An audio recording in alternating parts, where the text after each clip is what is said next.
It's the first Sunday of July. Just as the weather is warming up, so are the Marlins. June provided a glimpse of what could be for this young franchise with the best month of the season so far. This afternoon, the Marlins look to build on their recent success with their eyes set on a sweep of an NL East foe. It's Sunday, it's the Mets and the Marlins, and it's time for baseball.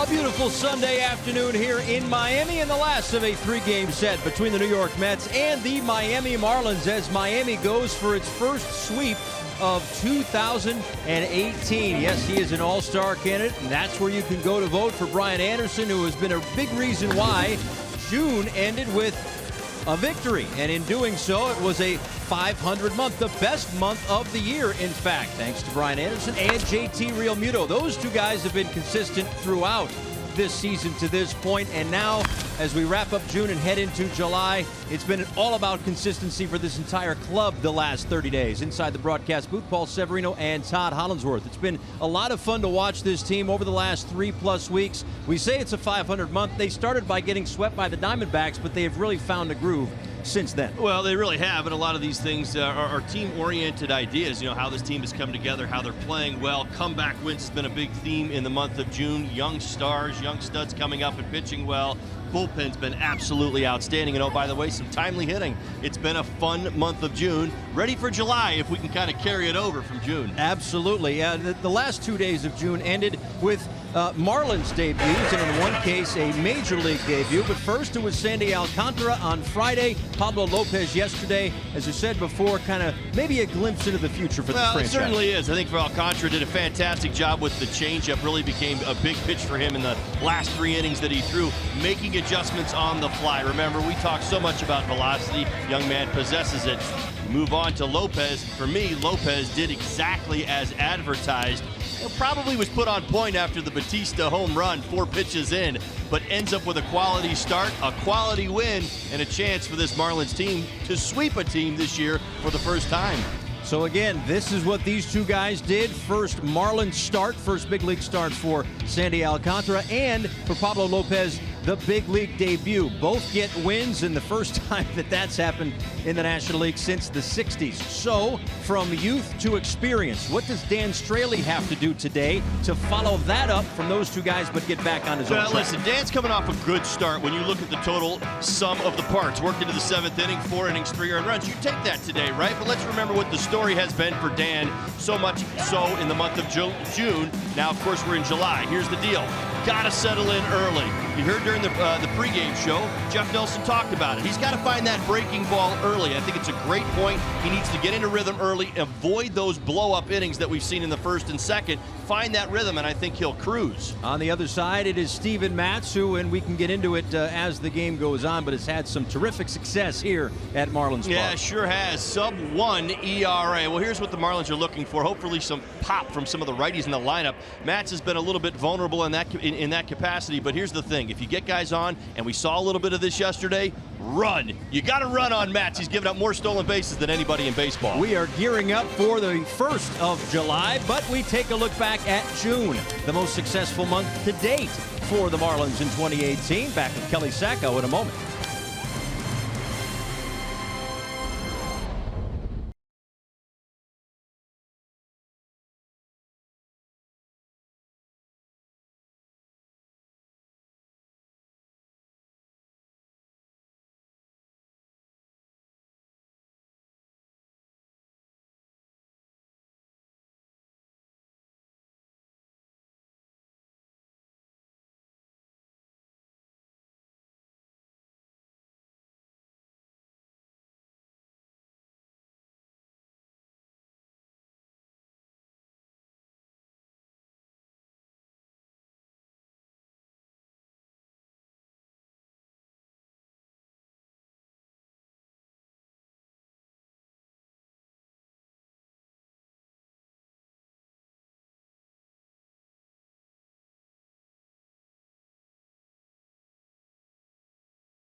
Day down to someone who is super, and my hero, Kelly Sacco.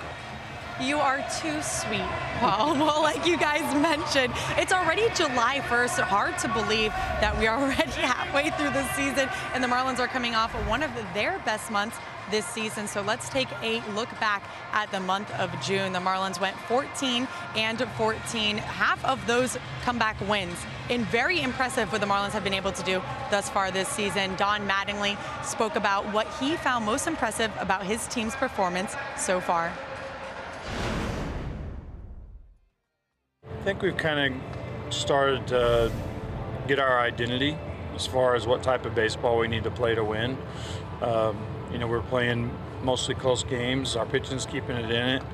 I think our offense is starting to understand that we just got to kind of hang in there and keep pecking away.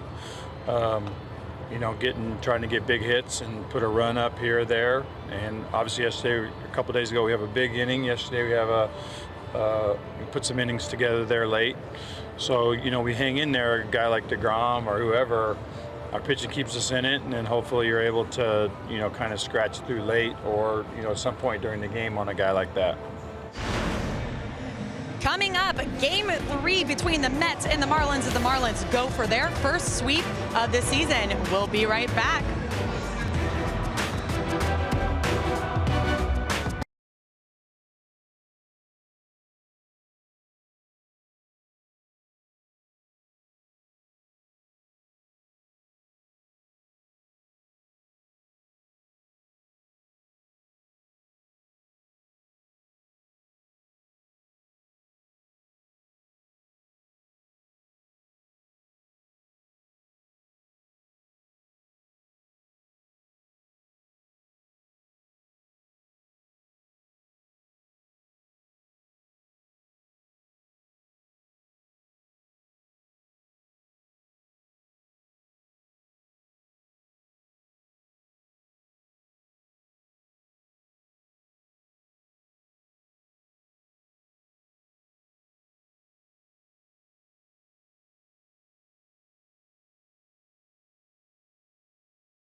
Underway here in Miami as Dan Straley's first pitch to Brandon Nimmo is at the bottom of the zone for a called strike.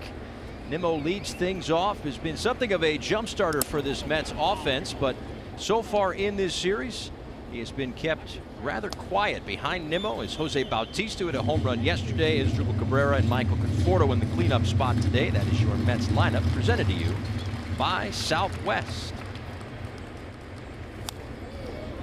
Ball and 2 strikes to Nimmo. As I said before, 8 at-bats and just 1 hit in this series. But this is a guy who, over the course of the last few weeks, as he has now garnered enough at-bats and plate appearances to become among the qualifiers, has jolted himself onto some leaderboards around the game. That's right, 929 OPS. See his on-base percentage at 389. I mean, he's among the league leaders. A lot of offensive categories. All right, here's Dan Straley making his 12th start, 42 ERA. Kind of mentioned it right there in the open. First inning ERA 736. Second inning ERA 697. Got to get that under control. That's the one thing that has plagued him this season. Certainly did in the month of June. You look at his first time through the lineup, that batting average, on base percentage, OPS against him. First plate appearance 928. How about this? Third time he sees a lineup, 135 batting average against. Nimmo pops this one up, middle of the diamond. It will be Rojas for the first out of the afternoon.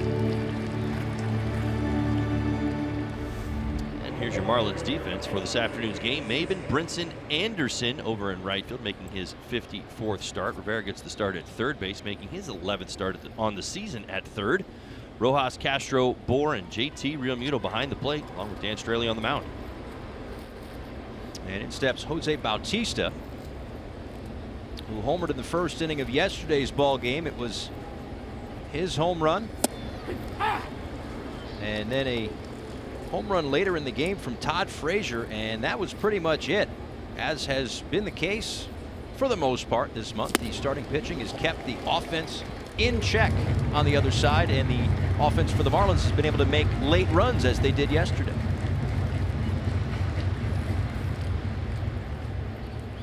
Oh, and 2.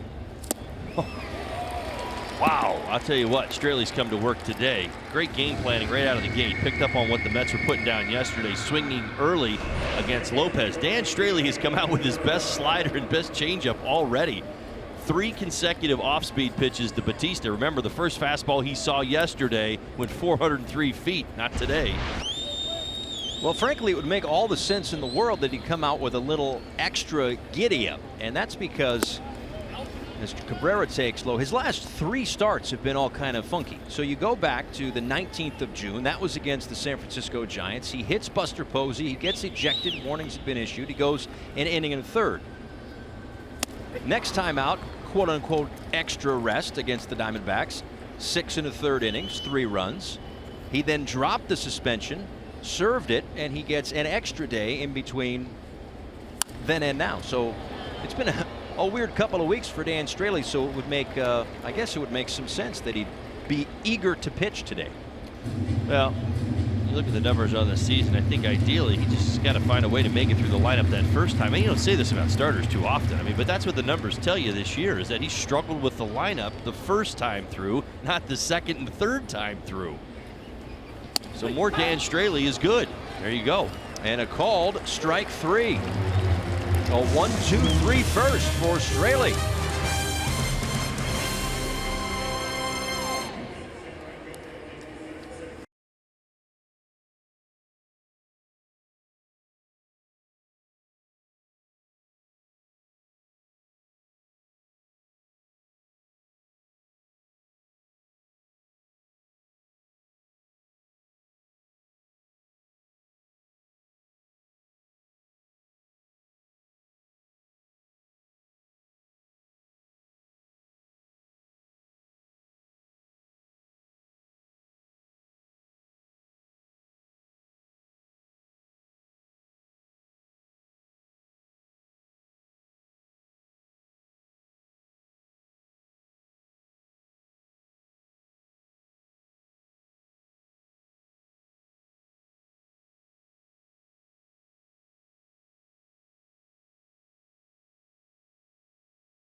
Transparency, low fares, nothing to hide.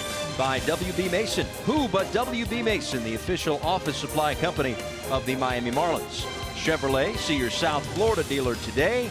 And by your local Toyota dealers, let's go places. Superhero Day here at the ballpark. Lots of costumes around today. The Justin Bohr Superhero Bobblehead Giveaway. And the Marlins lineup presented to you by Southwest. Starlin Castro in the top spot. Brian Anderson and JT Realmuto due up first in this inning, and then Mr. Bobblehead himself, Justin Bohr, hitting in the 5th spot against Steven Matz. And Castro offers it the first pitch, 0-1. Steven Matz making his 16th start of the season. He's been very good on the road, 2.60 ERA. That's 8th lowest in the National League. Tell you what, a lot of these Mets, they've got numbers much better on the road than they do at Citi Field. There's clearly a disdain for their home ballpark. But you look at Matz, very much the same stuff. He's gone at least 100 pitches in 4 of his 5 June starts. He's been in a pretty good groove here of late. He's not faced the Marlins yet this season. His last start came against the Pittsburgh Pirates on Tuesday night, and that was the last time the Mets one a game. And that one is bobbled at second by Cabrera, and then he throws it high at first base. That will be an error on Cabrera, as the defense of the Mets, Mickey Callaway, much to his chagrin, poor defense led to a big inning yesterday. Well, when it rains, it pours. That's kind of where the Mets are at right now. Too hot right. Cabrera kind of comes up and catches him up off the shoulder in the errant throw. Look at that. Certainly above the heel of the glove, so unable to bring it in. 51st error of the season on the Mets. It is 6th most in the National League.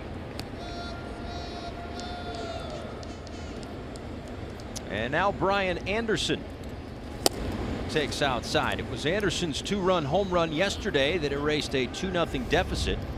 Tied the game up. Marlins tacked on in that inning, added 2 more later. They have won the first 2 games of this series.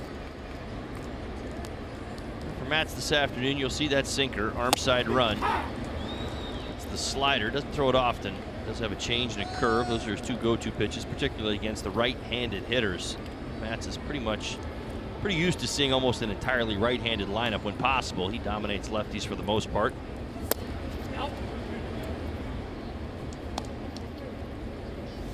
Here's your AutoNation scouting report real quick for Steven Matz. This is definitely a breakthrough season if you get to the end of it. I think you know where I'm going with this. There's been a lot of hope and a lot of ideas around what Steven Matz can be for this Mets organization, and I guess really where I'm going with this is that he's on pace for a career high in starts and innings pitched. He's put up good numbers before, but he's never made it through an entire season, and he's in his 3rd big league season here.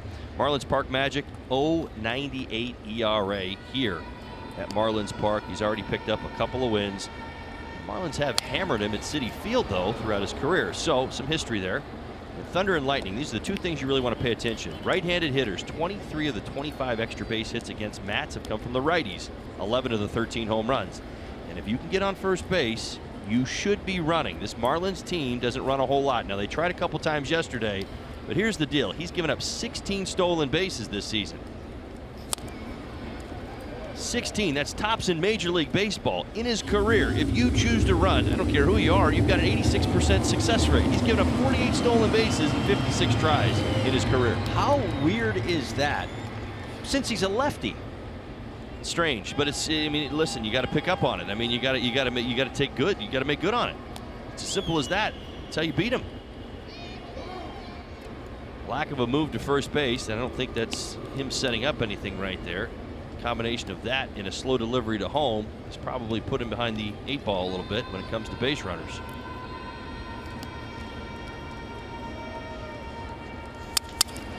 On the ground to Frazier, Cabrera, and Flores.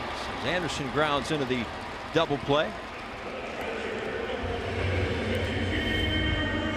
All right, here's your Mets defense. They've already made their 51st error of the season. Porto gets the start left. Nimmo and Batista is your outfield. Frazier over at 30 just started that double play. Rosario, Cabrera, Flores, Loecki behind the plate, along with Matz on the mound. Yeah, that's one thing that you look at. You go back and look at his numbers. You got to take full advantage of any opportunity you might get to run on Matz. If you can do it, put guys in motion, put pressure on them. As history tells you, you're going to be successful. So back to the full windup for JT Realmuto, who takes a called strike. JT's last 15 games, he's hitting .350 with 4 homers and 15 RBIs. Also has an 8-game hit streak going. And a lot of different words you could use to describe his season. Explosive, dynamic, reliable, consistent would be one of them. 9-game hit streak for JT Realmuto.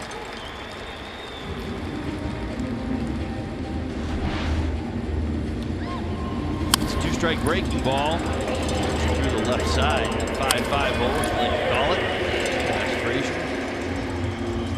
By Rosario. Knuckle curve that he throws, that spiked finger, that index finger high on the baseball. Pretty good look right there at it. Righties, pretty decent numbers against that curve.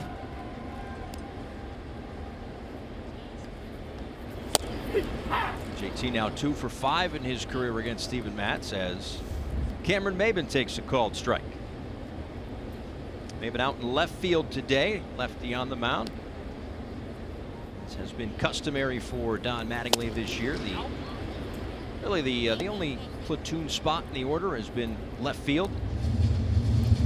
Maben against the lefties, Dietrich against the righties. Well, Cameron's held his own. He's got 341 on-base percentage against those lefties, hitting .278.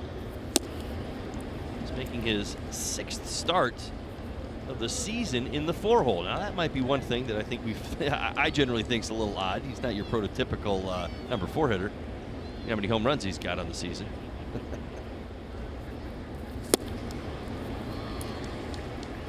They've all been in the last few weeks. I think the first 2 times he was in the cleanup spot to start a game was against San Francisco here, which was the middle of June, 13, 14, 15, somewhere in there. Right. Well, he's had good productive at bats. He's gone the other way. He's extended innings. He's driven in some runs as well.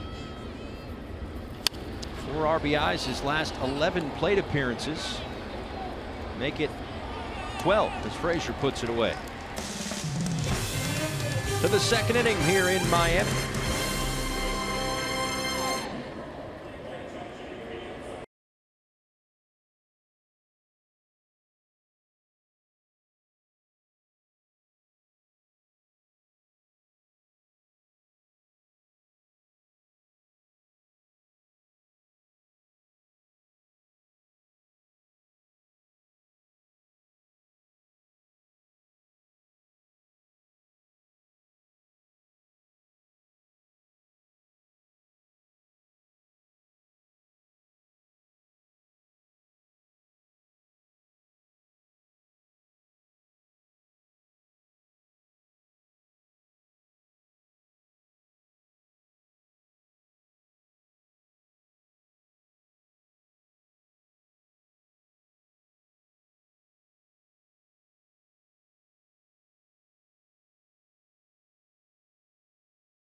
Year they've come close a few times, and a few times in June, in fact, which has been a terrific month for them. 14-14, their best month of this season.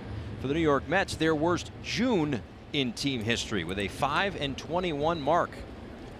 As these two clubs, at least in the month of June, going in opposite directions. Michael Conforto takes low and in. Conforto, Flores, and Frazier. And for Mickey Callaway, there have been a lot of frustrations this season, whether it be injuries or lack of production.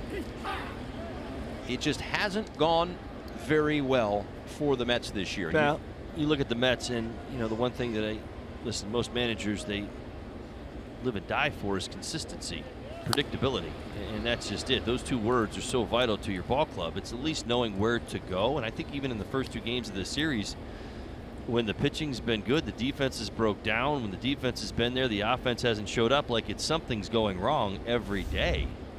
And it explains 5-21, at least in my opinion. We've seen it already. The Mets not a terrible defensive team, but we've seen 2 huge errors. You know, plays that should be made already in just the last 2 games. The 5-21 June, the 3rd worst calendar month in franchise history. I already mentioned it was the worst June, but the worst calendar month. 4-25, which is a 138 win percentage in July of 1963. 4-24, a 172 win percentage in August of '82. And the 5-21 a 192 win percentage in June of 2018.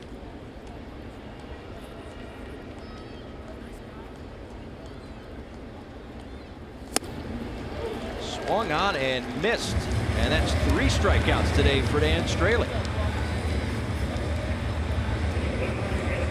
Tell you what, it's like Dan Straley really paid attention to Lopez's outing yesterday. I kept thinking about where Conforto was struggling later on. That fastball away, and he dials it up once again. Conforto a little bit late on that. Probably gained a bit of an advantage starting him off with some secondary pitches, getting his fastball to play up. Flores with a line drive to left field. Maben on the edge of the track makes the catch.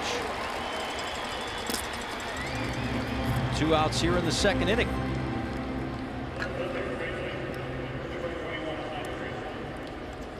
We mentioned the numbers and the way that it breaks down in the first and the second innings, or the first and second times through for Straley. First inning, he gave up a home run to Jake Lamb in his last start. 2 runs in the second inning, but then settled down, retired 10 straight from the 3rd to the 6th. Yeah, 3 batters over the minimum the rest of the way. 102 pitches, 69 strikes. That was good to see, and he used a lot of his secondary pitches. In fact, through 50 of his 102 pitches were those either the changeup or the curve, or I should say the slider.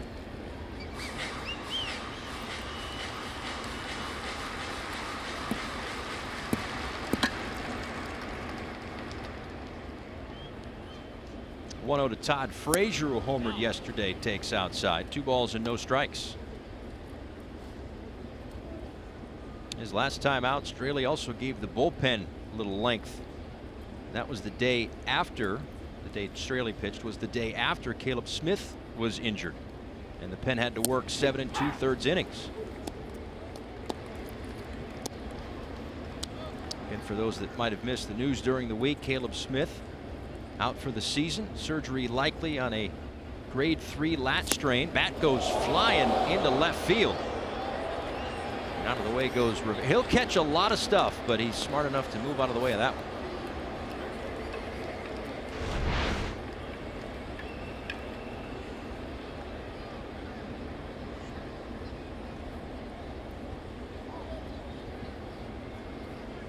You get a base hit with the bat.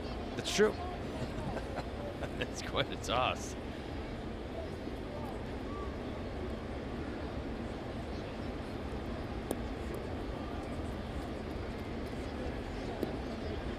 It's interesting. One of my hitting coaches early in my career, early in my minor league days, used to tell us that when you throw a bat like that, you kind of played your hand. You kind of told them where your mind was, generally speaking. Like Frazier's a pull hitter, meaning throw sliders away. You know what I mean? Because the way he finished with that top end, and then obviously the release there, you saw it. The bat, kind of propelling out into left field. So what does that tell you? He was trying to pull a slider right there. He wasn't staying on the baseball. That's somebody who's looking to pull. What do? You try to stay away. Don't give him anything to hit in his happy zone. And they do just that, but he fouls this one off, and we'll see another 3-2 pitch.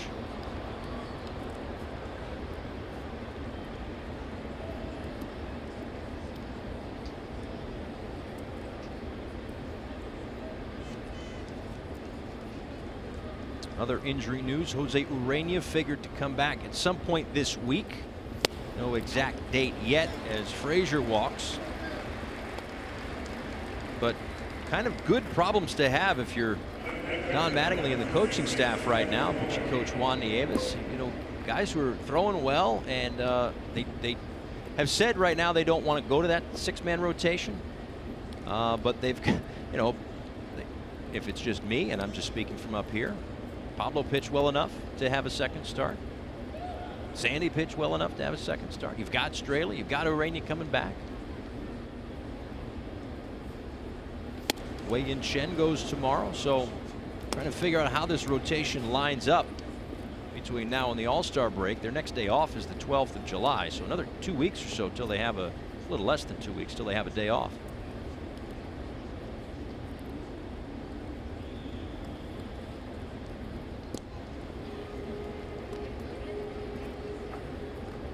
Kevin Plawecki been to the plate twice in this series. 0 for 1, has also walked.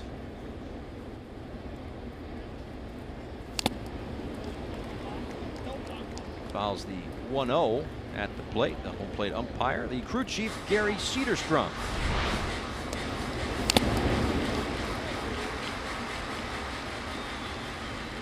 Well, there's padding there. Cooper yesterday took one off his forearm. There's no padding there. That one's okay. That's why you see the smile. Cooper's kind of shaking it out for the last couple of innings yesterday. Cooper's over at third, Stu Sherwater at second, and Corey Blazer, the umpire, at first. The outside edge, a ball and 2 strikes. Plawecki's been swinging at 308 over his last 8 games.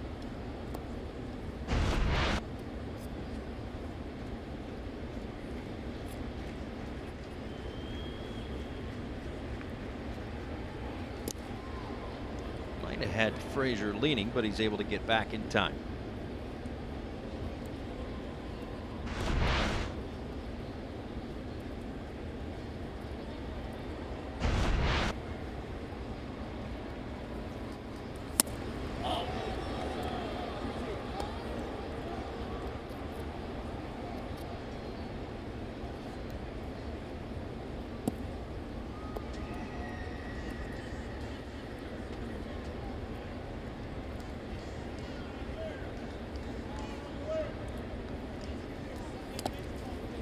Blocked by JT. No advance over at first.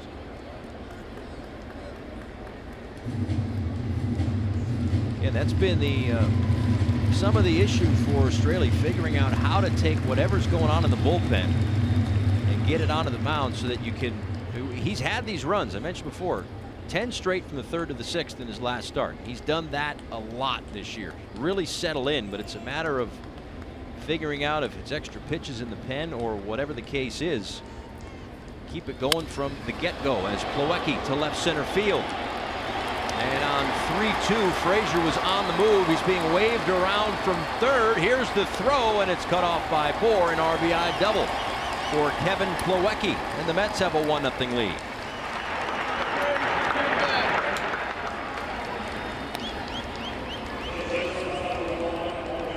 Plawecki has been swinging the bat well, put together pretty good at bat against Australia. He got himself a fastball after laying off a few sliders and drives it to the left center field gap.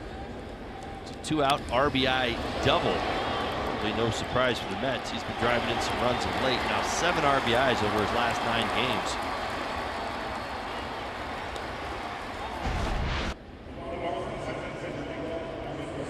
And Ahmed Rosario gets the intentional walk.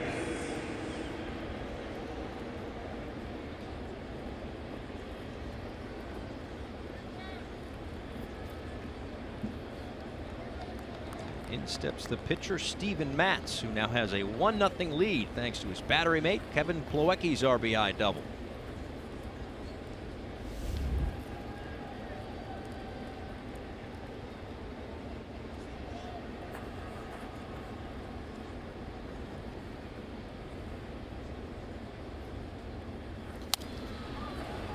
Fouls the first pitch back. 14 wins for the Marlins in June. 7 of them were comebacks, and 5 of them were 2 runs or more. And as Don Mattingly talked about it today and the last few days about kind of the emerging identity of this club. Keep the games close and then figure out ways to scrap runs together late in the game. And for Straley, needs to keep it at 1, and will do just that on the humpback liner to Rojas at short. When we come back, Justin Bohr on his superhero bobblehead day.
Thanks, Paul. Well, it is Justin Boer's bobblehead day, and this is the fun one, guys. Check this out. It is also Superhero Day here at Marlins Park. So Justin has a cape. He's got donuts on his bat as well, and Nelly pointed out the donut is the weight that they use on the bat. So very creative. No doubt this is a creative bobblehead, but the big question always is, how much does it resemble the player? Here are CEO Derek Jeter's thoughts on Justin Boer's bobblehead. As a player, you always wanted to have your own bobblehead, so I'm pretty sure Justin's excited about it. I like the cape a little bit better than the donuts. You know, I'm not a big donut guy. I mean, I've heard the stories about him with donuts, and you know, we paid close attention to detail here. So Derek Jeter, not a big fan of the donuts, but what about you guys? What do you think about the bobbleheads? I think the bobblehead looks great. Well, I mean, I love, listen, the storyline for me is like I go back to the home run derby last year, because I felt like that was his coming out party on the national level for JB. That's where he kind of got the attention, and then he backed it up. That's what I love. I mean, he took Judge to the limits right there in that first round, and it was impressive despite the, you know, ultimate outcome of the home run derby. But you know, the way that ended with the donut and Giancarlo, I mean, it was perfect, absolutely perfect. And you do a bobblehead of it, why not? Did you have a donut for breakfast this morning? Did not. Good for you. Discipline, right? Very disciplined. Good, very disciplined. Eggs and oatmeal. Very healthy. Thank you. Over the head of Frazier, who will make the catch in shallow left field, one away in the second.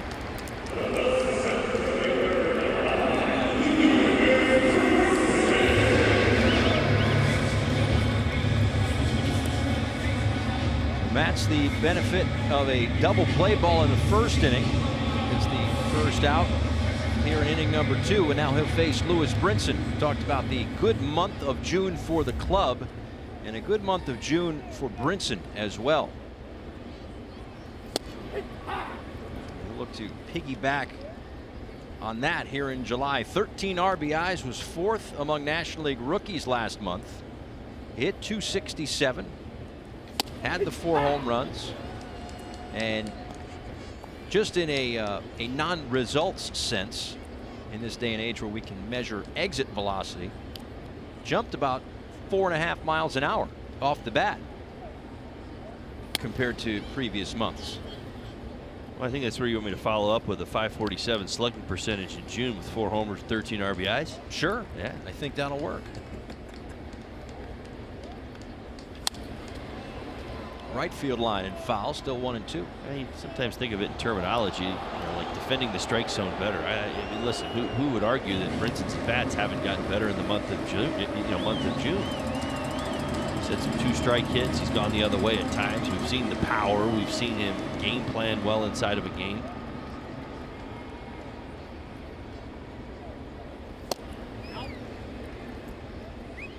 So when he swings the bat, it's been jumping off a little bit more, and then there have been times where he doesn't swing the bat. I think that the plate discipline from where I sit, and I think you'd agree, has been better on the whole.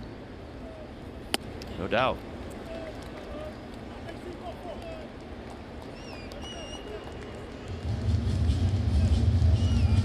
A few games in March, but if you pair March with April, 87.6 exit velocity. He'll draw the walk here. May was 87.3, June 91.7. He has been impressive. He's making his way down to first base. A 1-out walk.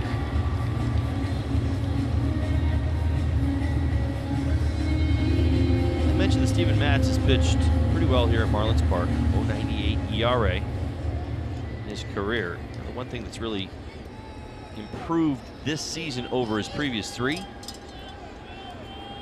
batting average on balls in play.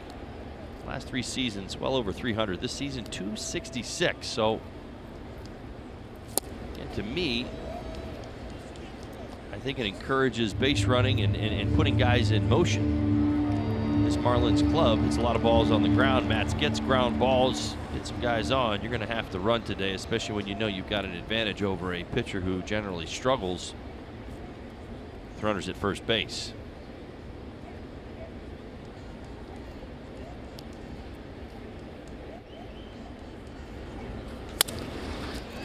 And that one gets past Frazier. Brinson on his way to third. Here is the throw. It's late.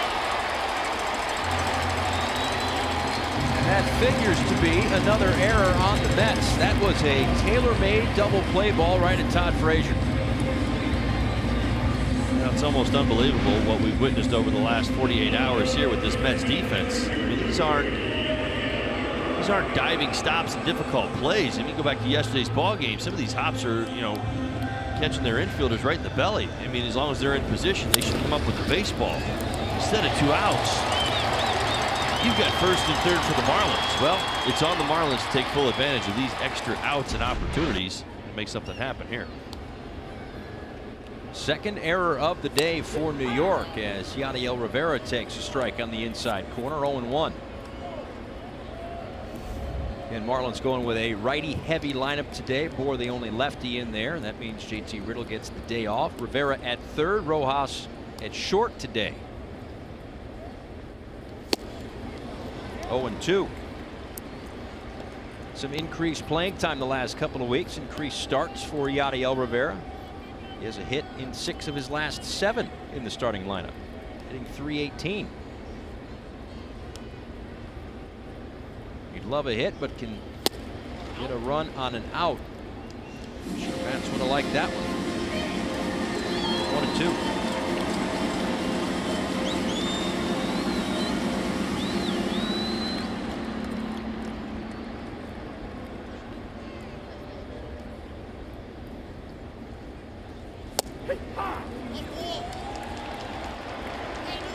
Rivera frustrated on a ball that was off the plate in. It certainly appears to be a little bit more inside, but go back to the pitch before it. That was definitely in it. I wonder if there was a little give back on that right there based on the pitch prior to.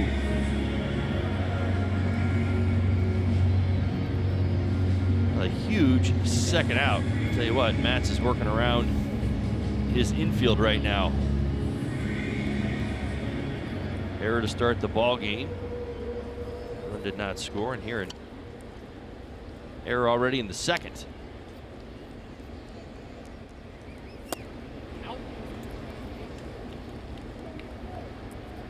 So Straley up now with runners on the corners and 2 away.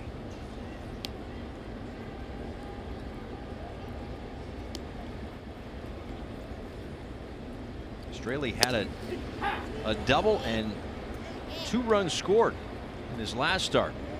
Come up with a base hit here. It'll help himself for sure. Tie the game.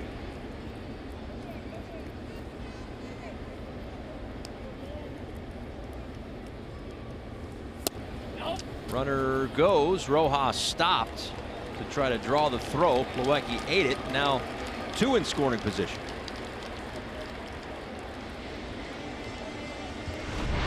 Design play? Absolutely. Watch Rojas. This is almost, leave the leg go. I dare you to throw it down to second base. I'll stop. Kind of one of those things. It's called the first and third play. It's the offensive play. You're looking to draw a throw. Mets didn't go for it. Let Rojas have the base. Now 3-1 to the pitcher.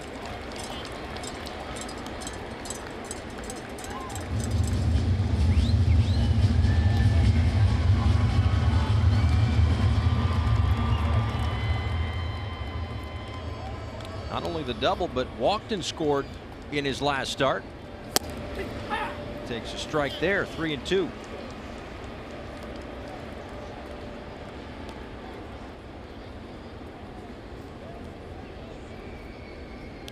Another stolen base against Steven Matz, up to 17. And the bases are loaded for Starlin Castro.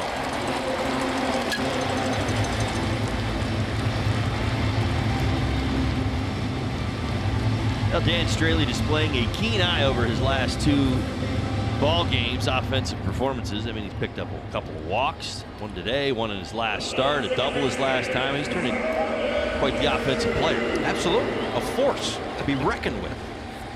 They don't want to pitch to him. Yeah.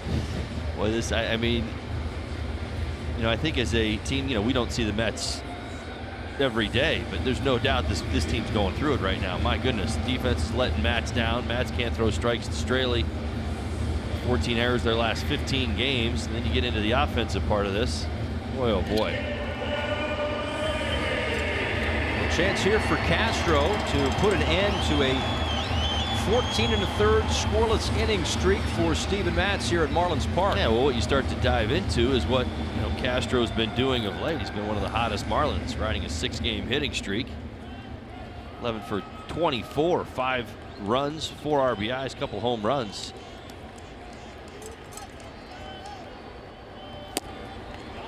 Ball 1. And that's how it goes. You walk the pitcher and you get the hottest, the next hottest hitter. That's where this inning extends.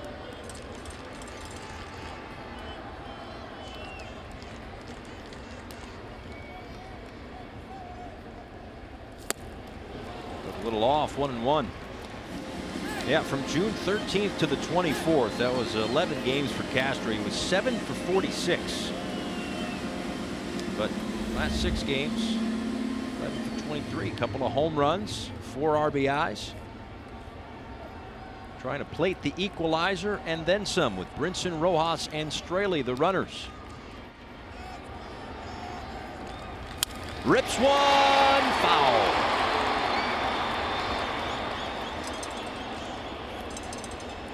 Just out in front.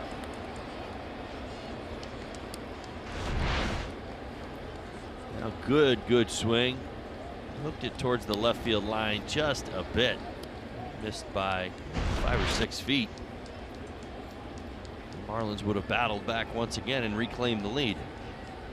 It's a common theme in the month of June.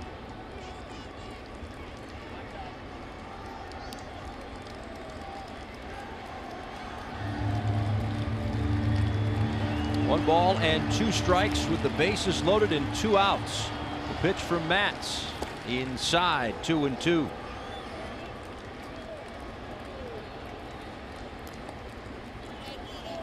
That's getting close to 50 pitches. These are the last 3 outings against the Marlins here at Marlins Park. Working deep into games, not giving up many runs, with a chance for Miami to snap that scoreless streak. But it will extend 1 more inning as they leave them loaded in the 2nd. Matz gets a big strikeout of Castro. 1-0 New York.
That's a shame. That's a good idea in theory. Yeah, it doesn't look like a firm base. It looks, I don't know what he's on the turntable with something. I don't know what it is. He's trying to give JV Vertigo. Who was? DJ. I'm confused. He had him spinning on the table. Vertigo gave He was trying to. the DJ. Vertigo. I don't. Whatever. There you go. There you go, or Vertigo. I don't understand where you're going, I'm Ollie. not going anywhere. Let's go. Let's go. Sitting right here. Top of the order for the Mets. All right. It's a Sunday afternoon. Nimmo, Bautista, and Cabrera due up against Dan Straley. The Marlins had a chance. They left 3 men on base in an inning in which the Mets did everything but give them a run. All right, didn't even generate a hit in the second. You're absolutely right. Nimmo's been struggling. One thing the Marlins staff has done is control him. It's big. Since being hit by a couple of pitches on the hand last Sunday versus the Dodgers, has really struggled. 1 for 14.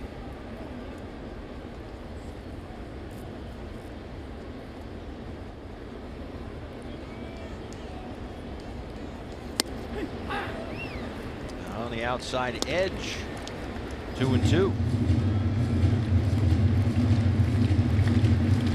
Next pitch will be number 40 for Straley. He's thrown 23 strikes this afternoon. And that one line foul down the line. Straley came out like gangbusters in that first inning with a couple of strikeouts, then struck out Michael Conforto to start the second inning. So all 3 of his Ks back to back to back, spanning 2 innings.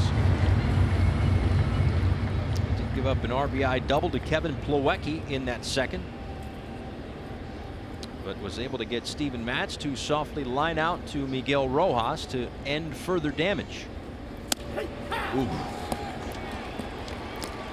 Tell you what, those secondary pitches are right where Dan Straley wants them right now. Tell you what, change up, here it is, circle change, little arm side run, little drop. You see it, not a whole lot of rotation, not spinning hard. It's a pretty good look. Getting a little extra on the corner, but definitely started out in the zone. Jose Bautista now takes strike 1.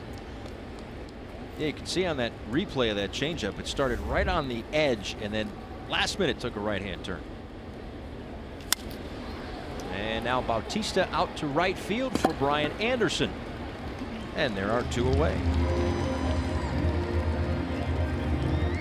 Sunday, July 15th. Treat your family and friends to an unforgettable experience on the field at Marlins Park. Grab your glove and you can play catch before the Marlins host the Phillies on Sunday, July 15th.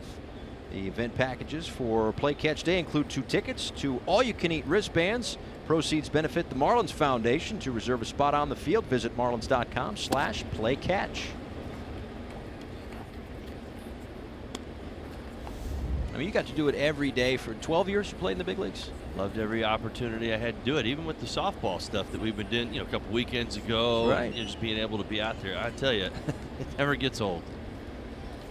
As a kid, and the Marlins do a great job of it. They check at third, no swing for Cabrera. Every Sunday, you bring your youngsters to the ballpark, hang out a little bit after the game, get in line, you run the bases every day. They'll be doing that today afterwards. And when the Phillies are in town, play catch on the field too.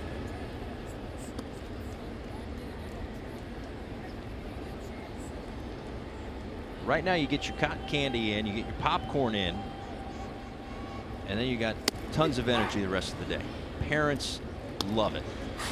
Absolutely love it.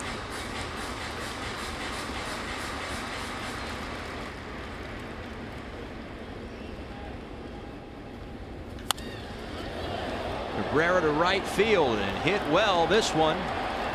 Into the second deck. A solo home run for Asdrubal Cabrera. 2-0 New York.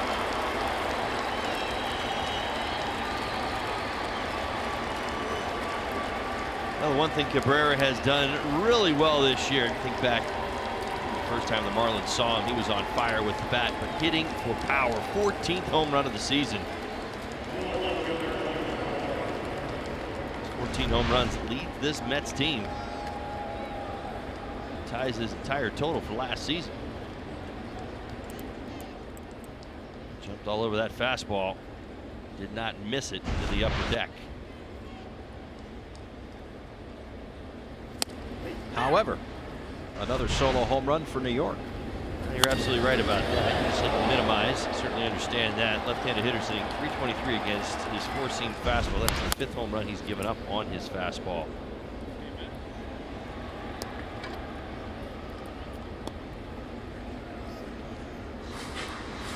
So 26 home runs in their last 21 and a half games.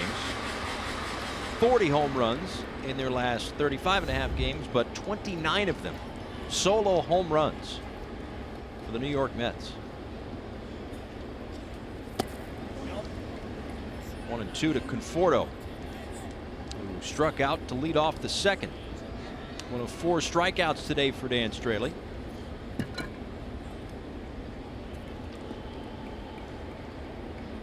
Who had 6 his last time out against Arizona.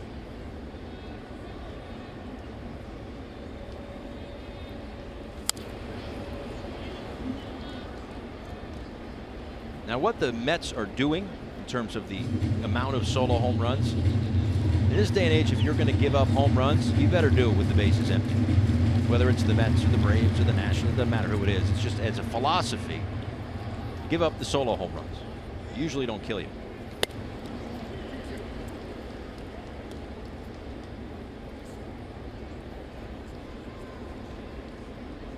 Conforto making his 6th start of the season out of the 4th spot in the lineup. Has not had a whole lot of success there. Chases that one down and in. No success in that at bat. 5 strikeouts for Straley, but the Mets lead 2-0.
JT Riddle and Lewis Brinson went deep. A 3-run shot for JT. A solo home run for Brinson. 3 home runs in this series. Mets have one today a moment ago. Off the bat of Asdrubal Cabrera to extend their lead to 2-0. First pitch from Matz to Anderson is in there for a called strike. That was an impressive home run yesterday by Anderson against DeGrom. It was the 4th changeup he'd seen in the at-bat. Back to his 2 previous at-bats, he'd really seen fastball and slider. So it was a real first good look at it, but made a nice in-at-bat adjustment. Ground ball to the left side here. Couple of ground outs today for BA, and there's 1 out in the 3rd.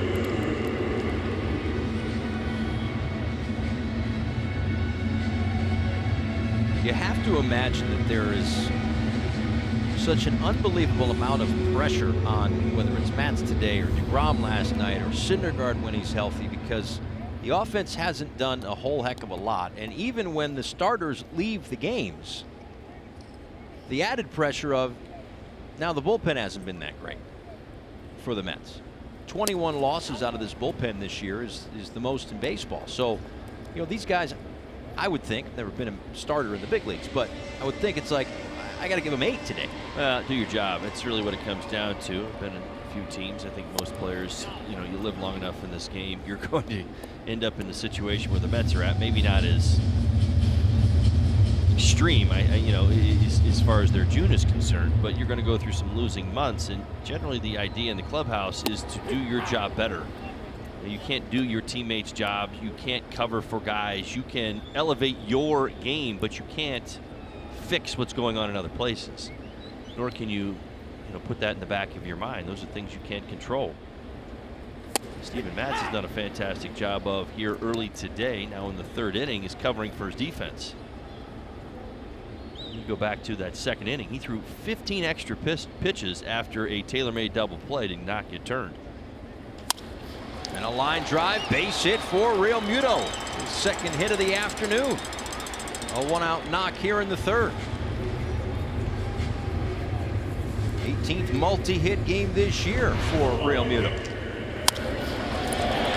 Having the privilege of watching JT swing over the last couple of seasons, I'll tell you what, when you watch him go to this gap, I think it's as pretty a swing. When he stays on that baseball and just uses the big part of Marlins Park. We've seen power to center field, and you see the results. Think back to the Rockies series. It was just about every hit he had, other than his grand slam the other way, was this in mind. You know, shoulder to shoulder. You see the chin on the shoulder, the left shoulder, then it ends up on the right as he finishes his swing. Cameron Maben takes outside. And I remember making the point about a week ago that the ball seems to fly. There's a lot more runs scored at Coors Field than here. But if you buy into what the ballpark will give you, that's where you'll have success. Yeah. You don't have to try to create power there. It just kind of naturally happens for most. So use the big part of the field and you'll get what you want. Certainly JT understood that, as he had an incredible series in Colorado. Still a few days left to help get JT Real Muto to the All-Star game by voting on MLB.com.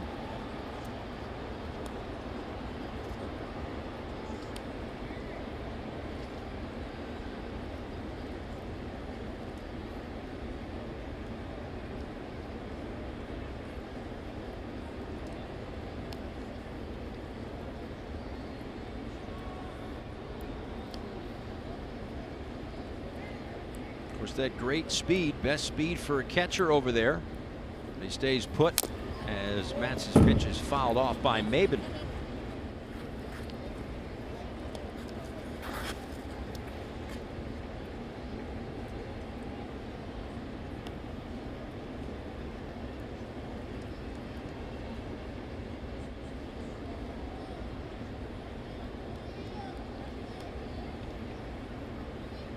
Runner goes, swung on and fouled off, and back to first goes JT.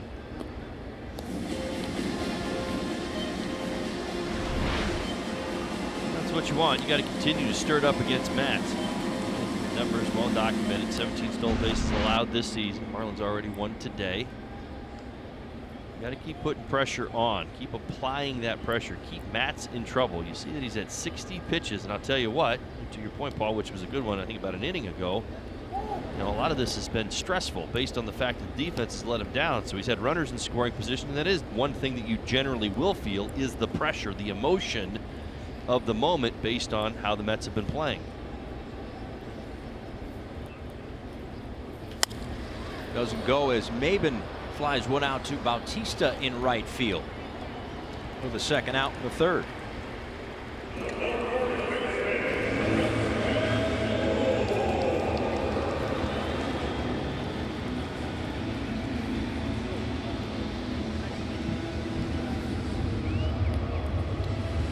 That's the real Justin Bour on the right, and the bobblehead Justin Bour on the left.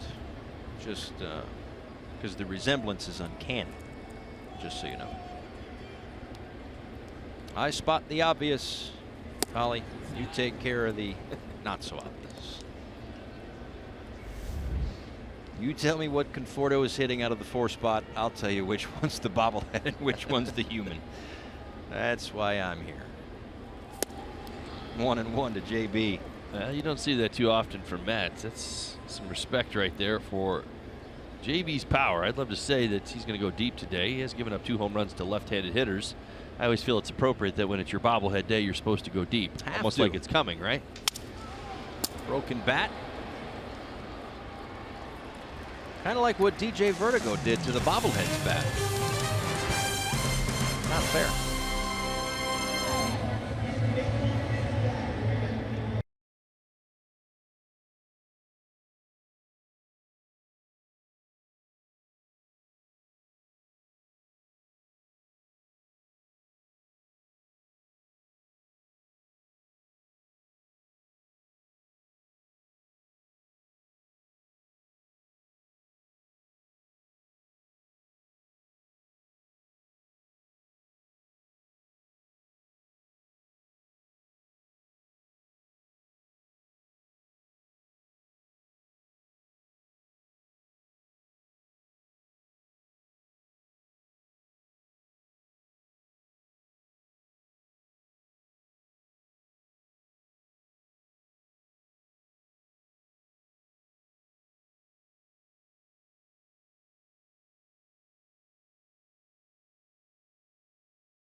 Each post, T-Mobile will donate $1 to support veterans.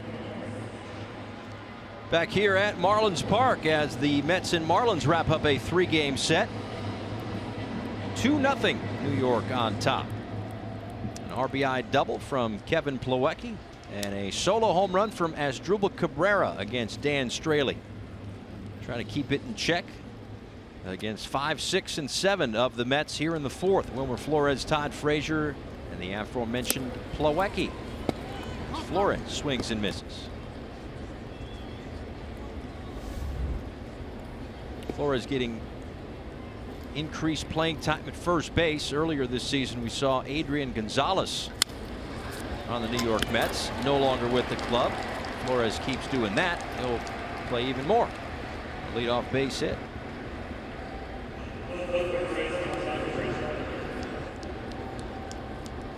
South Florida Honda dealers bring you Marlins Live pregame show tomorrow. Craig Minervini and Jeff Nelson.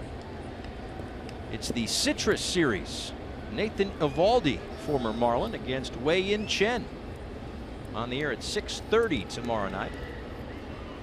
And first pitch a little after 7. 3 with the Rays. And then it's off to Washington, D.C.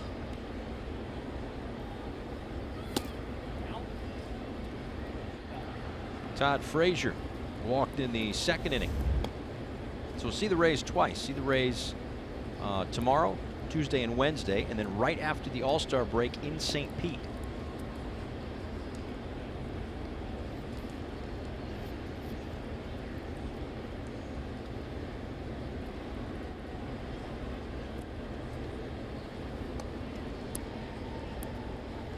Marlins lost the 2017 Citrus Series. 3 games to 1. So revenge. Looking for revenge against the Rays. A base hit through the left side for Frazier. 2 on to start the 4th.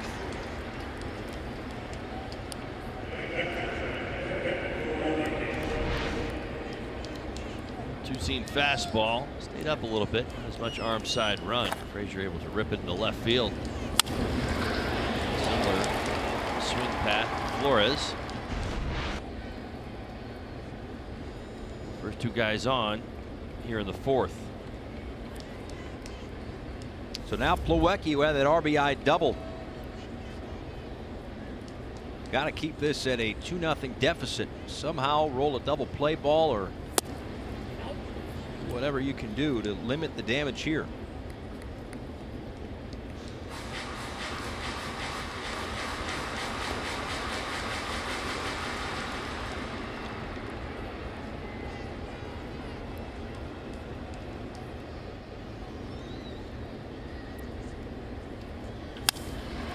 A nice play at third by Rivera across the diamond. There's the double play ball. A hot shot to the hot corner, and Rivera makes the play. Yeah, sometimes this can be the cruelty of the game of baseball. You're absolutely right. Plawecki smokes this ball down the line, but right at Rivera, well, just enough. Kind of leading him towards the third base bag. Steps over. Turns into an easy double play. Well done. Job by Dan Straley getting that ball on the ground.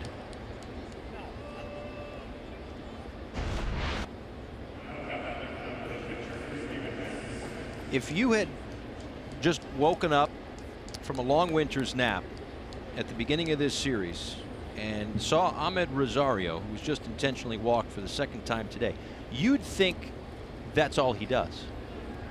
He had 8 walks all year coming into this series. He has 6 walks in 9 plate appearances. 3 of them are intentional. Fun with numbers. Yeah, that's one of the benefits of getting him out of the 9 spot in the lineup. That's in fact what he was doing early on this season. First couple of times the Marlins saw Rosario, he was hitting 9th. That's right. We'll give a little help with those intentional walks. Based on the 2 for 16 that Matz is on the season. Matz was up in a very similar spot. 2 on and 2 out in the second, and softly lined out to Rojas at short. Straley looking for a similar result here to keep it at a 2-0 deficit. 2-1.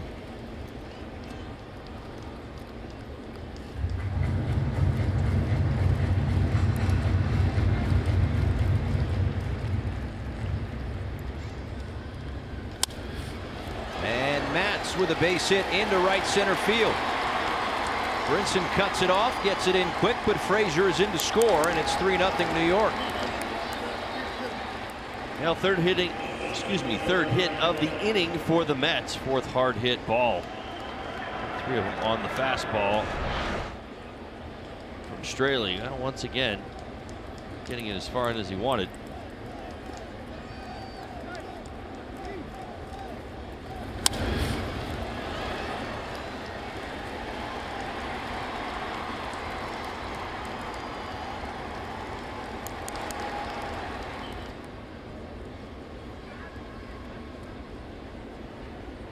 Now first and third for Brandon Nimmo. First time he'll bat with runners on base today. Swings through that one. 0-1. Well, the Mets have not been good with runners in scoring position this weekend. That was their first hit. Of course, it's Matz that provides it. 1 for 13.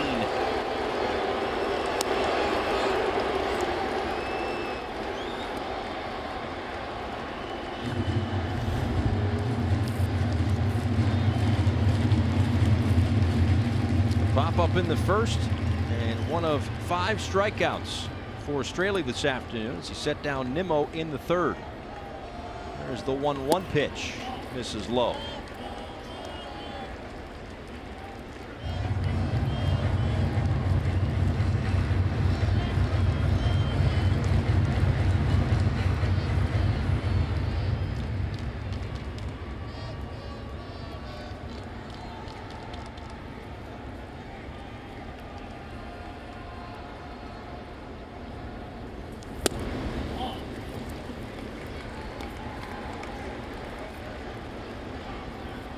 Well, for Straley coming into today, 1-1 with a 3.04 ERA in 5 starts against the Mets.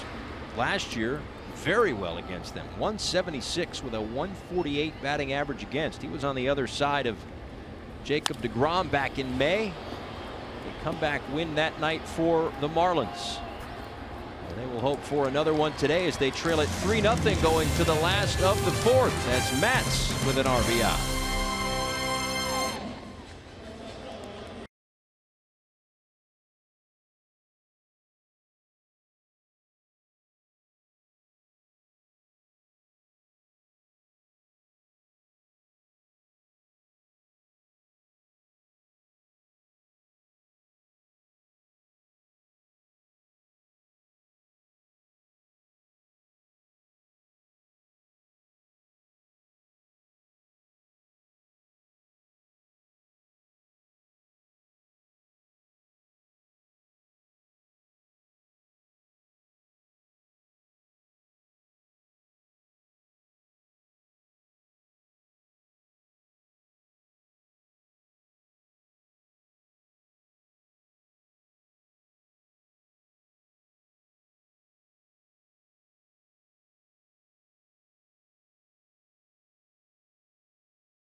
Continues on Fox. A dream matchup unfolds and superstars collide when Neymar and Brazil face off with Chicharito and El Tri. Then Belgium takes on Japan. It all starts tomorrow at 9 a.m. on Fox or stream it live on the Fox Sports app. Steven Matz helped himself with an RBI single. Single runs for the Mets in the top of the 2nd, top of the 3rd, top of the 4th. They now have a 3-0 lead. Marlins will have Brinson, Rojas, and Rivera up. Still lots of time for Miami. The line through 3 for the lefty. 14 wins in June. Here we are on July 1st, but 14 wins in June for the Marlins. 7 via the comeback. 5 of them 2 runs or more. That's where they sit right now, down by 3. Just as the Mets have chipped away with single runs the last 3 innings, the Marlins would like to do the same thing, at least chip away. Brinson walked in his first plate appearance, and he will lead things off here in the 4th inning. Right back to the screen. It's on that one.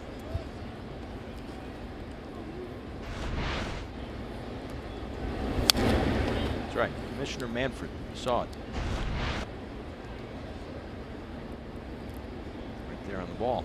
Upstairs, 1-1. Well, we told you so much about the improvement of Brinson. We talked about it in terms of exit velocity, slugging percentage. How about just flat out batting average? 188 here in June. Or I should say entering July. Oh.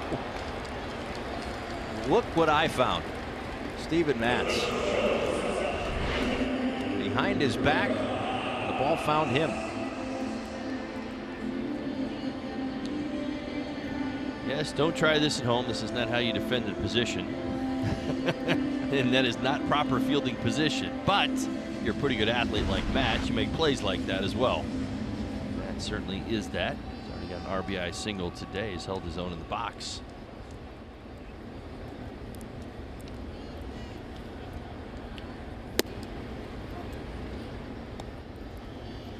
Now, you were just talking about Brinson, and I would love to get inside a hitter's head. And there's been a lot of extra work, a lot of hard work for Lewis the last few months to get to kind of where he's at now, and there's still certainly room to grow, he'll be the first to tell you that, but does it get to a point where you're not thinking anymore about all the changes you're making, toe tap, where my hands, this, that, whatever? Do you get to a point where it becomes second nature?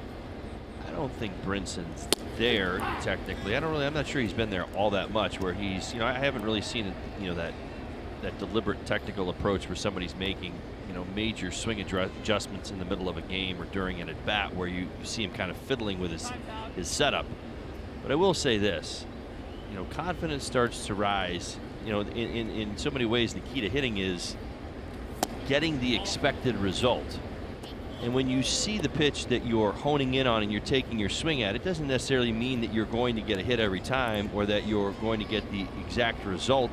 There is an element of surprise, but there is also that my best swing on that pitch generates exit velocity, generates a ball mark on my barrel. It doesn't mean you're going to hit it out every time, doesn't mean you're going to hit it to center field. You may foul it off like the first pitch of this at bat and just miss it. But what it does tell you is your timing's right, your swing's right, and you're swinging at the right pitches, and that's where I think his mind is finally starting to get to.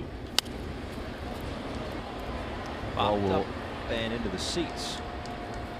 I think for Brinson, we watched April and May. I just thought I saw so much learning going on in his mind, almost feeling his way through the game, trying to, anticipate moments and swings and pitches, and you watch him flinch in the box a little bit. And I think what we've seen over the last 20 or 30 games is that confidence is starting to grow, and that when he gets a pitch that he knows he can handle, the result follows, and it brings the smile back to his face. I'm doing what I'm supposed to be doing now.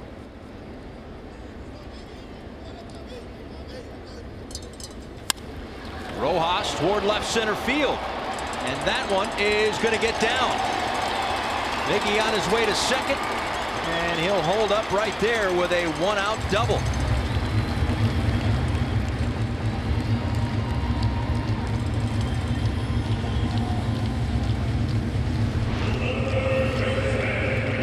Gets a fastball out over the plate. Nice swing from Miguel Rojas. Good extension, drives through it.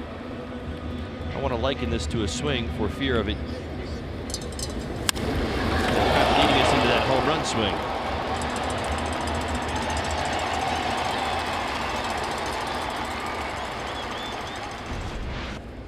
I'll tell you what, the swing that we saw over the last couple of weeks where he's really using the middle of the field has been a lot of fun to watch. I think that's Rojas at his best. Kind of reminded me of that power that we saw early on, especially to the pull side.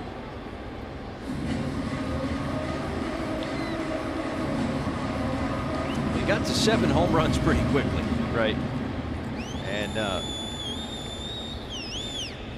that was surpassed his total, 4 in his career.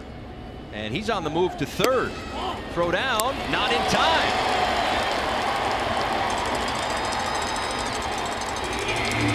They're running on Mats. Well, now we're talking. Second stolen base of the day for Rojas. He certainly read the scouting report. No opportunity. Doesn't just have to be second base. Get a good jump and go. Well done. Safe easily at third base. Look at that. That's a good 5 or 6 steps before Mats was even able to deliver the baseball.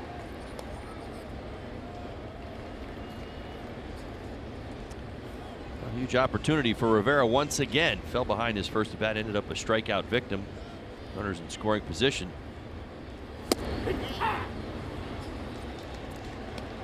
The Mets play the infield back with 1 out, so they'll give up the run. He's got to figure out a way to put it in play with 2 strikes, 2 balls on him.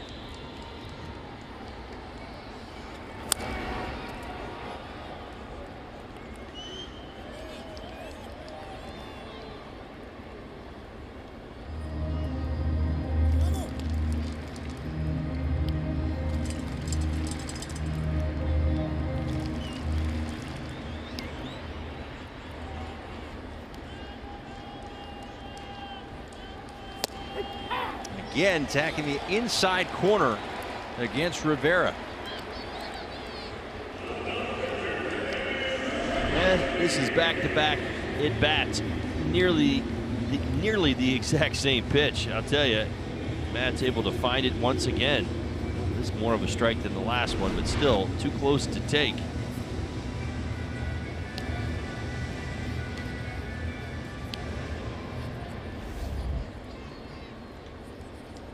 Now Straley, who walked in the second, will try to match what Matz did in the top of this inning. That's get a base hit to bring home a run.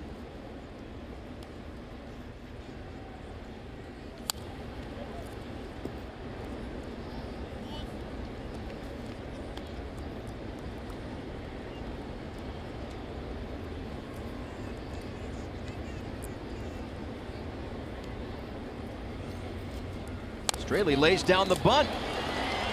And Matz bobbles it. Rojas will score.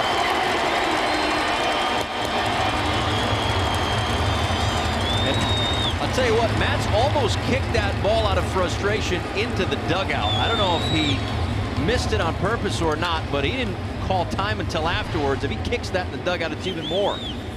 Well, expect the unexpected from the Marlins right now, whether we're talking stolen bases, taking the extra base, or taking advantage of some Mets errors. Dan Straley puts down a really nice bunt. Steven Matz is in a position here where he's got to field, step, and throw all at one time. He forgot step one, field. The Marlins are on the scoreboard.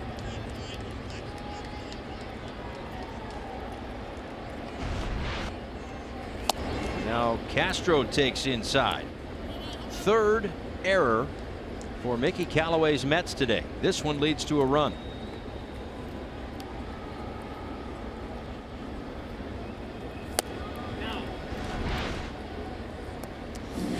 Watch the top of that glove right there as he went to field and throw. Kind of anticipating the ball rolling in, closed the glove before the ball was there. You can feel the frustration, Paul. Well, the Mets have a 3-1 lead right now, but you got that sense that just kind of on the verge of making, you know, the next mistake or the next opportunity, the next play that won't necessarily be made.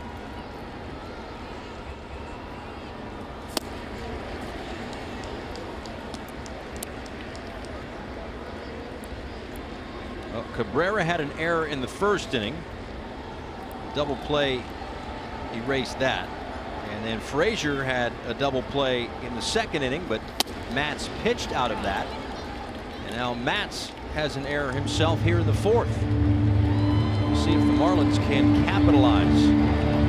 He is up to 88 pitches, and that is one of the keys. Drive up his pitch count to get to the Mets bullpen. And he pitches out of it here as he strikes out Castro, but Dan Straley lays down the bunt that scores the run.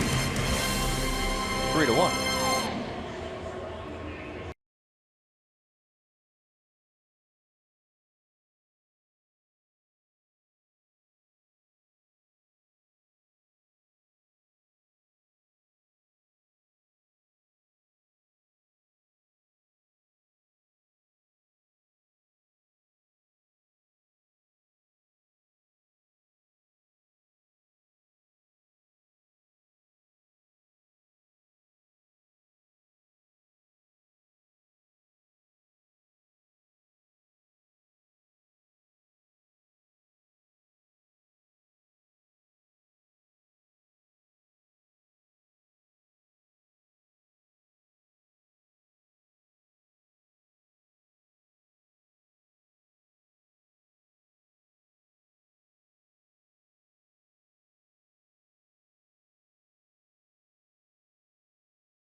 West, transparency, low fares, nothing to hide.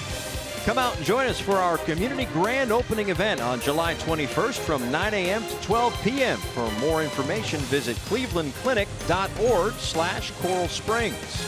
And by La Lechonera, the original mojo since 1970. Beautiful Sunday afternoon here in Miami as the Mets and Marlins wrap up a 3-game set.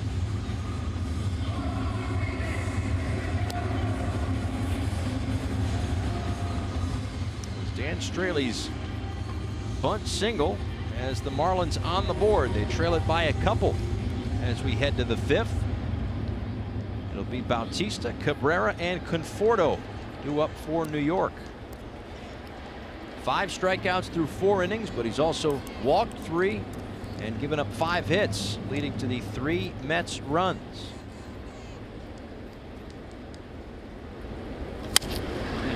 And Bautista offers it the first pitch, pops this one up, and it will be Rojas. I misspoke. It is actually going to be an E1, not a bunt single. He laid down the bunt, but it goes down as an E1.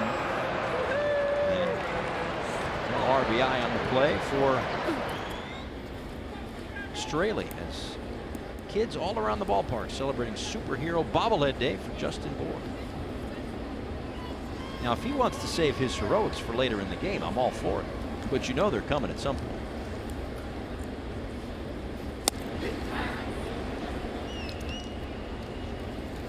Last time up for Cabrera. 6th career home run at Marlins Park. 3 of them this season here in 2018. It's felt good in this ballpark, generally speaking. See the extension there, no doubt. And that second deck.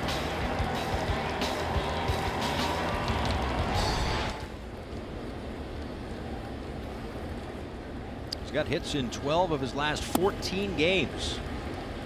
He has been one of, unfortunately, few bright spots offensively for the Mets this year. At the moment, hitting .281 with 14 home runs and 45 RBIs. Generally, their most consistent, most impactful bat. Who grounds one to the right side. 3 men on that side of the infield, and it's Rivera, the third baseman, to make the play. 2 outs. Time for This Day in Major League History, presented to you by Geico. The Marlins with a 20-1 win over the Atlanta Braves.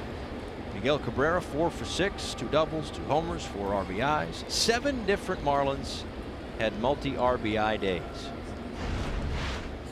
Where were you for that one?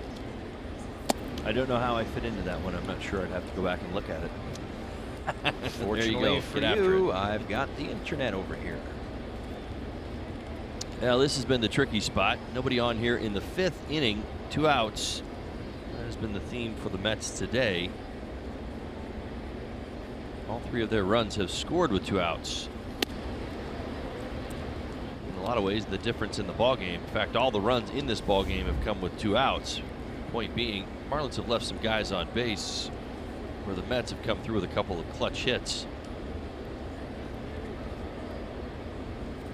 You were 1 for 1 that day. It was a 20-1 victory. There you go. Contributing. I'm guessing that was somewhere like, along the lines, probably late in the ballgame. I probably pinch hit. At least according to the box score, everybody else 4 for 6s. My goodness. 20 runs. You feel like you do a little bit more than that, right? Well, I'll tell you what. If you're putting 20 runs on the board and 7 of your teammates had multi-RBI games, right? You had an offer, and you bet 1,000 that day. Yeah. That's all that matters. Yeah, those are the 2 things. 2 things for a hitter that really stand out. Like when the team scores 20 runs, you better do your part or you're going home and beating yourself up. And if a player pitches and you make it out, you're probably going home and beating yourself up.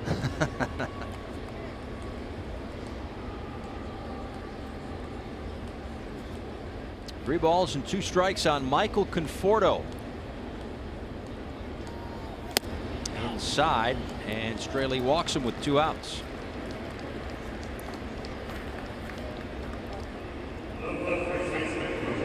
That guy guy dressed up as Spider-Man. How you doing? Enjoying the day. A lot of costumes around.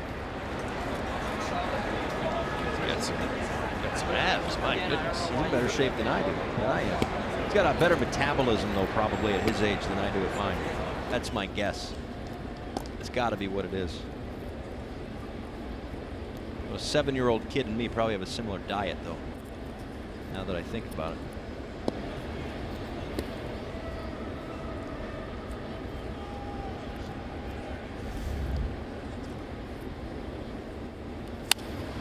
Ripped down the left field line, but foul off the bat of Wilmer Flores.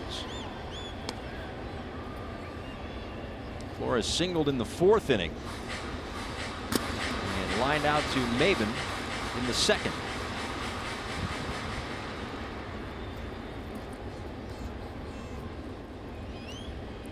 Of the 4 walks today for Straley, 2 of them intentional, both to Rosario. And up the middle, that's Rojas on the backhand to Castro to get the out. Nice job by Miggy on a knuckler up the middle. The backhand flip and the 3rd out of the 5th.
Biggest stars for an unforgettable show from the nation's capital.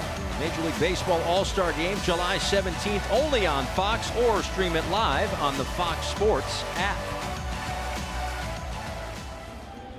A couple of players making a bid to get there due up in this inning for the Marlins. Brian Anderson takes strike 1. Anderson, Realmuto, and Maben due up. Marlins within striking distance, down 2 against Steven Matz and the Mets. Couple of ground balls today to the left side for Anderson. Grounded into a double play in the 1st and tested Ahmed Rosario in the 3rd. Off the edge, 2-1. Right here in the 5th, you really like to see this Marlins club respond. Get a few guys on themselves some opportunities to tie this game up at the minimum. That's at 93 pitches. As I mentioned, he's gone into, over 100 pitches in 4 of his 5 June starts. You see Lugo starting to loosen in the Mets pen.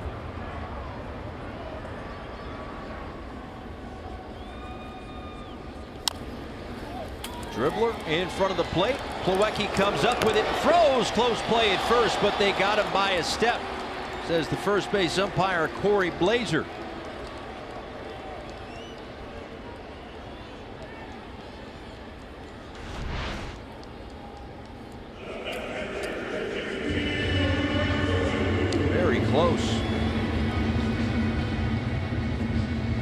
Now, first glance, I thought he beat that out, but you almost look at it in slow motion. You see that right leg kind of suspended over first base while the throw's making its way. Bang, bang play.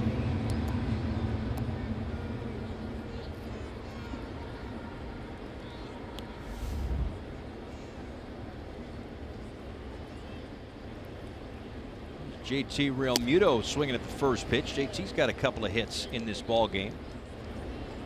Another multi-hit effort today for an all-star caliber player in JT Realmuto. Have the NL update coming up this week. He's done just about everything you could possibly ask for a catcher. In fact, we could probably run through some of the numbers right now. Among primary catchers in the National League this year, he's first in runs scored, second in doubles and extra base hits. He's tied for second in hits, second in triples, third in homers and RBIs. But, you know, just saying. Downstairs to Kelly Sack. Thanks, guys. Well, we've been talking about Justin Bour Bobblehead Day and Superhero Day, but it's also Canada Day. So let's take a look at some of the best players to come out of Canada, starting with Cincinnati Red Joey Votto, 5-time All-Star, NL MVP, Gold Glover. Of course, James Paxton threw a no-hitter for the Mariners on May 8th, 2018. And then there's Freddie Freeman, Atlanta Brave, 2-time All-Star, currently leading all NL votes at first base. But speaking of All-Star game voting, that voting closes on July 5th at 11:59. The Marlins have a couple players more than worthy of being named All-Stars. JT Realmuto and Brian Anderson both are having fantastic years. You can vote online at marlins.com/vote, and make sure on social media you use those hashtags Keeping It Realmuto and All-Star Andy. Will do, Kelly. Thank you so much. But Realmuto struck out for the second out this inning. Anderson with a dribbler in front of home plate. So nobody on and 2 out. 2-1 pitch coming to Cameron Maben. And now 3-1. Matt's up over 100 pitches now.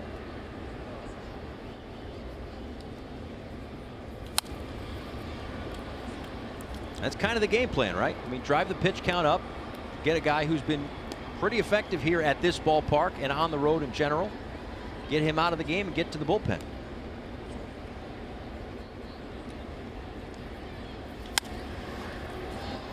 Fly ball to Bautista.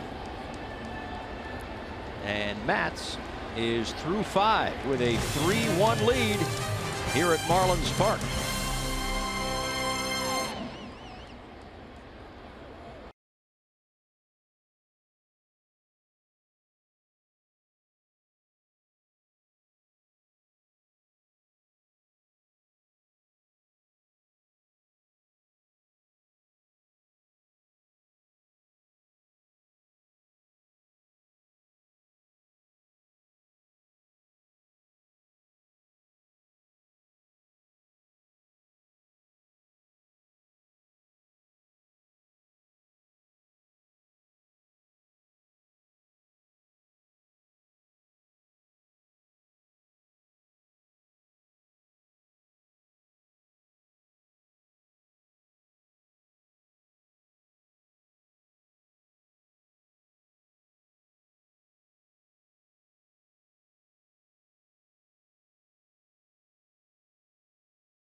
Try to get here, and when the moment comes it still doesn't feel real.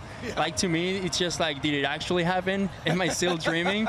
But you know, like I cherish it a lot. It was like a great experience. It's something I will never forget. Just, like it only happens once. Just like first game is just one time, and like I soak in everything I could, and it was just something unbelievable. Wow, what a charming interview, guys. Great to watch and great to talk to on the game here today. Marlins bringing us a lot of guests live on Sundays, so another thing to tune in to Marlins Live for. Back to you guys. Absolutely. And I was told that was his first big league start, but he didn't pitch like it. Pitched like a seasoned vet yesterday. Well, he came as advertised. I felt like that's exactly, when you read the scouting report on him, he talks about poise, character, focus, laser focus. That's the type of terminology that kind of centered around him, even leading into this start and what he's been doing this season. I mean, strikes Nimmo out on 3 pitches, uses that sinker, which he used an awful lot of, which, clearly is his best pitch. You saw the progression. I personally, I took a lot from his start as well. I mean, the secondary pitches are good, not great. They're coming along, but that sinker is going to be good for him. It got him out of some trouble. And then that wake-up call, I mean, that's in some ways what big league baseball is about. Gives up a home run to the second batter of the ball game on a pitch out of the strike zone. Nothing he could have done any different really right there. It's probably not even where he wanted to put it, but it just kind of speaks to where you're at. Frazier toward the right field corner. At the wall, Brian Anderson makes the catch.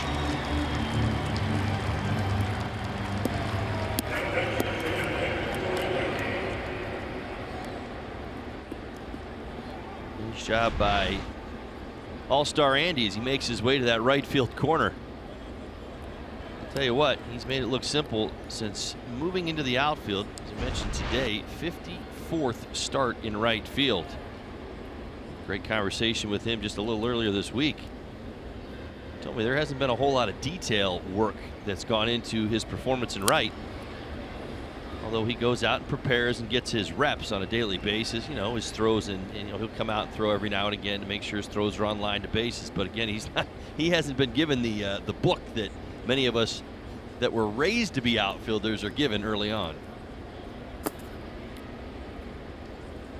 0-1 to Kevin Plawecki, and he takes down low. So when you say some of the detail work, you don't have to open up the pages of that book, but just kind of in a general sense, No. what is that next level like? Footwork, understanding, sequencing, how to read pitchers, how to read what's going on at home plate as much as anything. Cheat steps, we call them. You watch bat pass, the way guys foul balls off. Knocked down by Rivera, has time to get Plawecki for out number 2. Are you ready for storm season? We are. See how you can prepare at fpl.com/storm. Nice play by Rivera, knocking it down, getting it across the diamond. Just kind of getting back to Anderson. Like when you watch a guy foul off 3 or 4 fastballs away to the right side, it's taking 2 cheat steps to the line as a right fielder. Nobody in the dugout's going to yell at you, hey, move over farther. You know what I mean? It's like that's the stuff that you've got to be able to read. Those are the things that you take to the next level. You start to read what's going on. You know what Dan Straley's working. You can see pitches and sequencing and the paths that guys are taking, and you can take those cheat steps and help your own cause. Right field line and foul off the bat of Ahmed Rosario, who's walked twice today and is currently down on the count 0-2.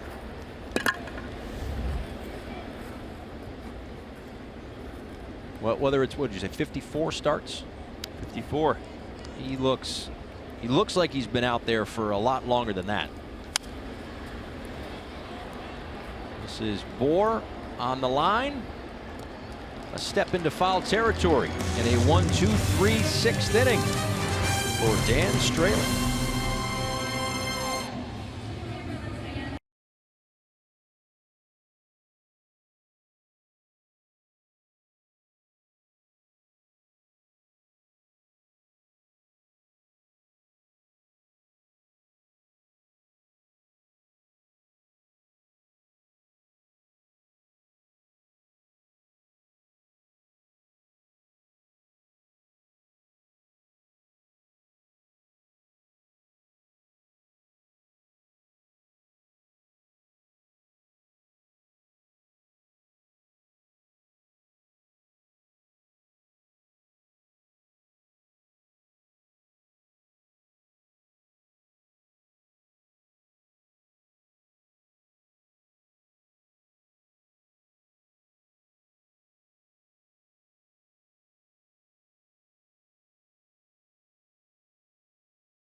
This is your Bonefish fresh catch of the day.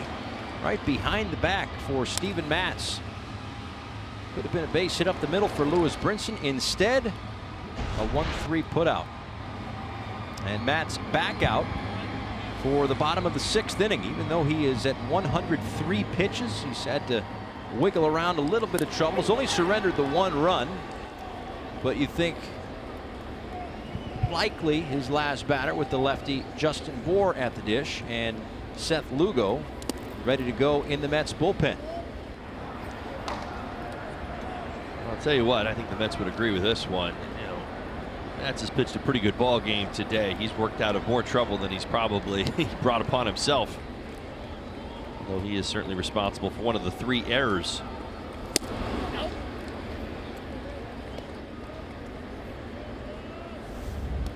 Mets have had 5 3-error games this season. Today is the 2nd this week.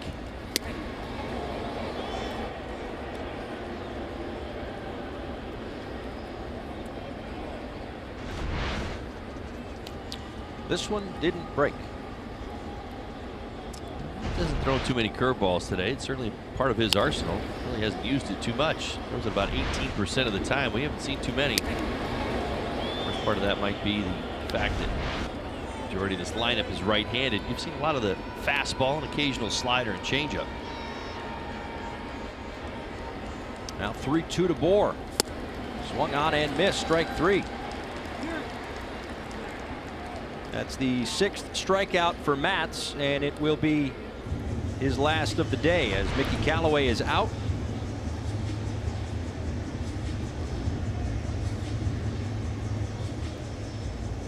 Make a double switch. Looks like Jose Reyes is in, Rosario out. Rosario made the last out of the 6th inning. We'll get all the particulars on the Florida Lottery call to the bullpen next.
Enter your Lucky Money ticket online and you're registered for the $400,000 Super Grouper Second Chance promotion.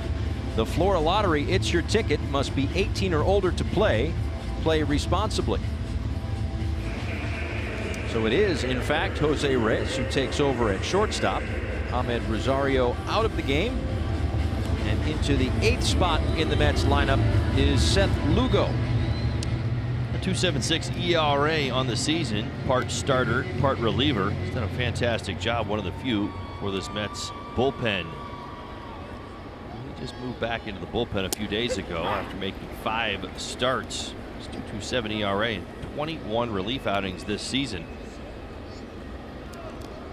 Four-seam fastball, does have the sinker, curve, slider, and change. This is the entire arsenal. I think either as a starter or a reliever. We may ask multiple innings of Lugo here today. Well, there was a thought that he might actually get a start in this series. And he was quoted as saying that he was a little caught off guard, surprised a little bit that wasn't the case.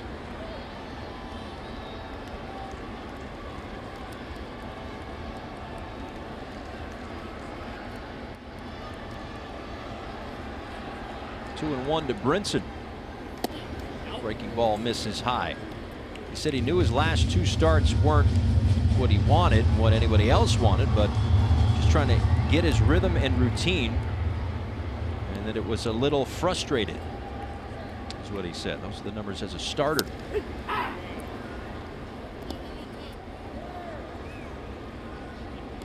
And that's kind of like, I would think, the weird spot of where the Mets are. I mentioned it before, 21 losses out of this bullpen. So if you could figure out a way to solidify it somehow, even if you have to kind of rob Peter to pay Paul, that's kind of the conundrum that they're in. But Lugo gets Brinson for the second out in the inning.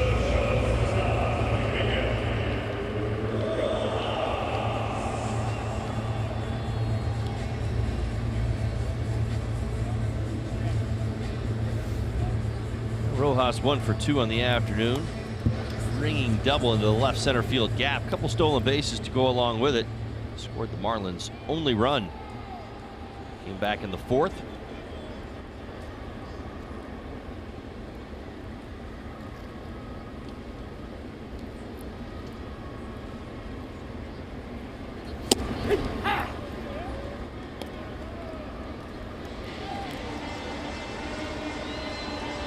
Can also tell that Lugo's a starter because this day and age there aren't many relief pitchers that come out with the full windup. He's got that starter kind of windup over the top of the head. But again, whatever works for him and the Mets side of things, whatever adds an effective arm to their bullpen, sure, they'll take it. He's bringing the full arsenal as well, and that's what I think is most impressive, even out of the bullpen. We've seen the slider, we've seen the curveball already. Of course, the sinker.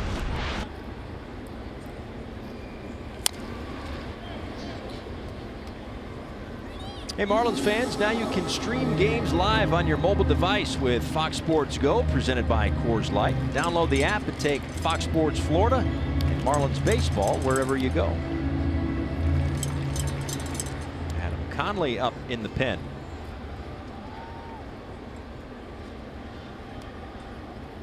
To this point, 6 innings of work for Dan Straley.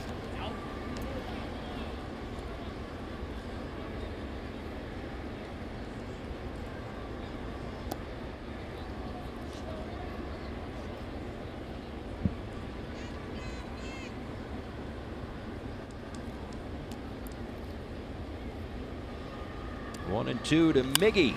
Chop to Frazier at third. Gets it on the short hop. Throws a strike across the diamond. Couple of outs out of the bullpen for Lugo through 6. 3-1.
Pick in 2012. This season with Jacksonville and New Orleans, hitting .344, 8 homers, 47 RBIs, and an OPS well north of 900. So doing some damage currently with the New Orleans baby cakes at AAA.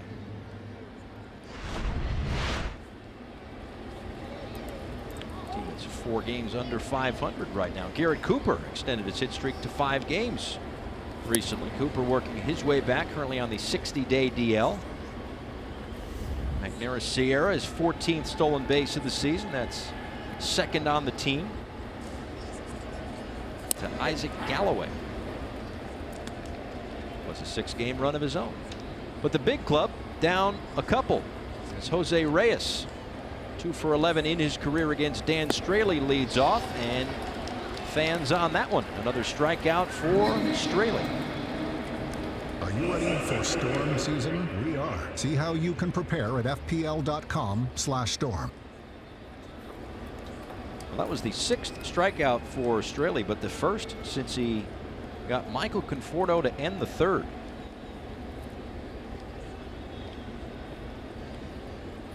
Here's Brandon Nimmo. Ball 1. Well, do you remember what I told you early on in this ball game about Dan Straley, that 3rd time through the lineup? Have you happened to notice any kind of pattern here? He's getting outs. Yeah, there's no hits. Not one hit for the Mets. 3rd time through the lineup. I don't know how you combat it sometimes when you go back and you again, as a starting pitcher who you deal with some early game issues. Of course, we saw a little bit of it today. Now he's done a nice job working into the 7th inning.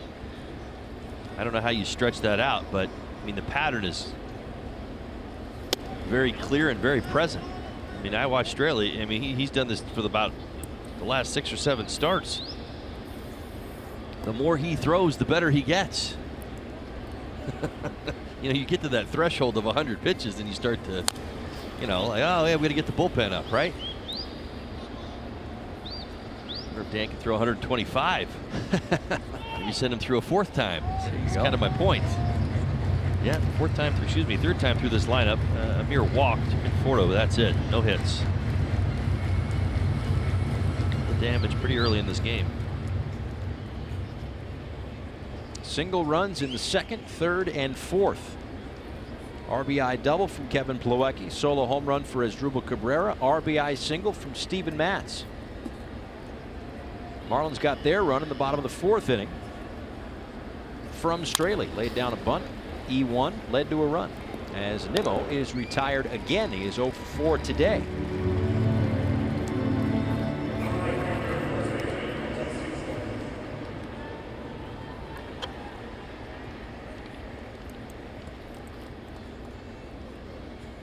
Well, that's the thing. If you split up the season for Straley, the first 5 starts he was 2-0 with a 3.12 ERA. Miami was 5-0, not including today. In his last 6, 1-3 with a 6.49 ERA. Miami's 1-5. So, he's been very good at times this year for about a month stretch. All right. Really, what I'm kind of getting at is that over the last 6 or 7 starts, it's just a eerily similar pattern that we watch him kind of fall into in a game, and it's sometimes it's controllable, sometimes it's not. It's like, well, it's kind of like Flores right now. He's got a 9-game hitting streak with 10 hits. You know what I mean? Right. Usually when you say 9-game hitting streak, you're thinking a guy's got 15, 20 hits. He's ripping the cover off the ball. There's 5 multi-hit efforts. It's just sometimes you look at the storyline. If he gets this out right here, he'll have gone 7 innings, given up 3 earned runs today, and you say, well, that's a pretty good start. Certainly what Dan Straley was looking for today, right?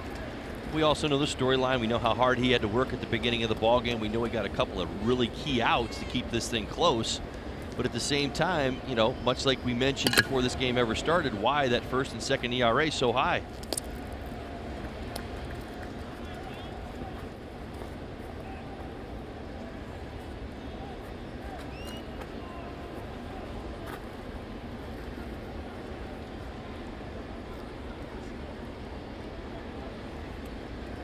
Well, he struck out 3 of the first 4 batters faced today. And that was all coming with a little extra rest. He had just served his 5-game suspension. And he strikes out Bautista. Add 2 more strikeouts to the column for Straley. He's got 7 through 7. Marlins need some offense, though.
Metro PCS will be hosting watch parties for the World Cup. Join us for afternoon games throughout the month at the 5th base, presented by Corona Light. The first 50 guests to visit the Metro PCS store at Marlins Park before kickoff will receive VIP access. Visit marlins.com/watch parties for a list of dates. Things getting interesting in the World Cup now. Teams getting knocked out. We're getting a little bit closer to the end in Russia. And we are at the end of the day for Dan Straley, it seems. He would be due up second in this inning against Seth Lugo. But it looks like the Marlins are going to their bench. They've got Dietrich and Riddle standing side by side in the on-deck circle. Looks like Riddle's going to hit first. Trying to get the matchups. Certainly makes some sense against Lugo. As we mentioned, Lugo's been very good this year, although it does maintain reverse splits. Lefty's hitting 175, righty's 250.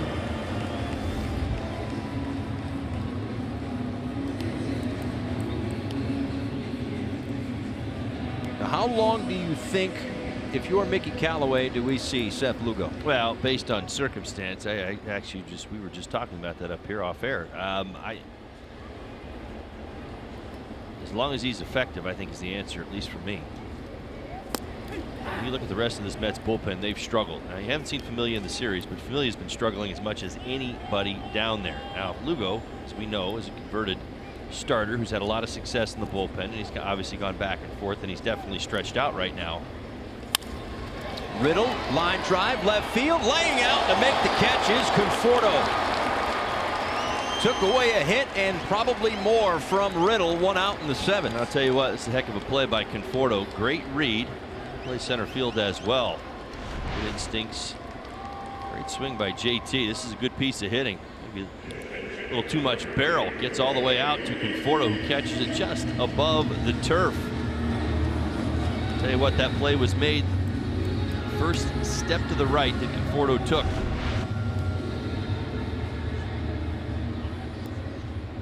So it will not be Dietrich, but rather J.B. Shuck. JB, this will be his career 100th pinch hit appearance. 22 hits in his career, 4 for 32 this season.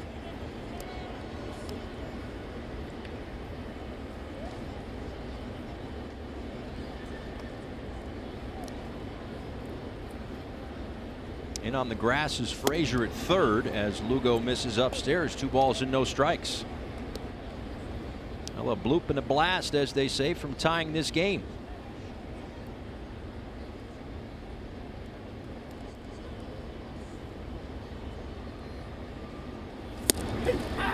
Absolutely. You asked the question. I just want to finish up real quick on Lugo. I think you ride him out as long as you can. I mean, that would, listen, this Mets team is desperate for a win. The way the game's even gone today, you feel like, boy, with the 2-run lead late, maybe you're in a position you don't deserve to be in. But the point is, Mats gave him nearly 6 solid innings. Lugo's been your best guy out of the pen and most consistent. You may ride him all the way to the end.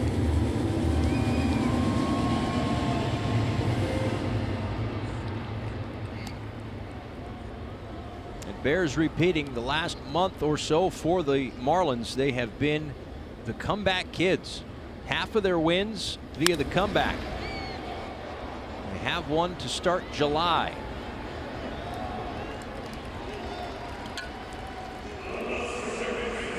Two away on the fly ball to Conforto. And back to the top of the order.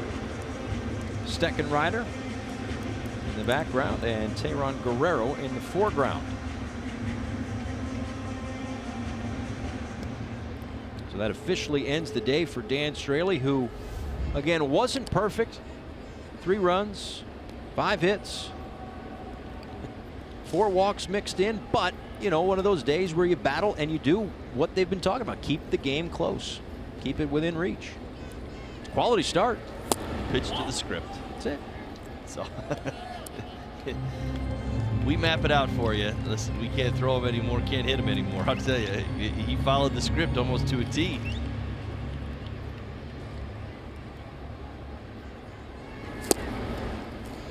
1-1 to Castro.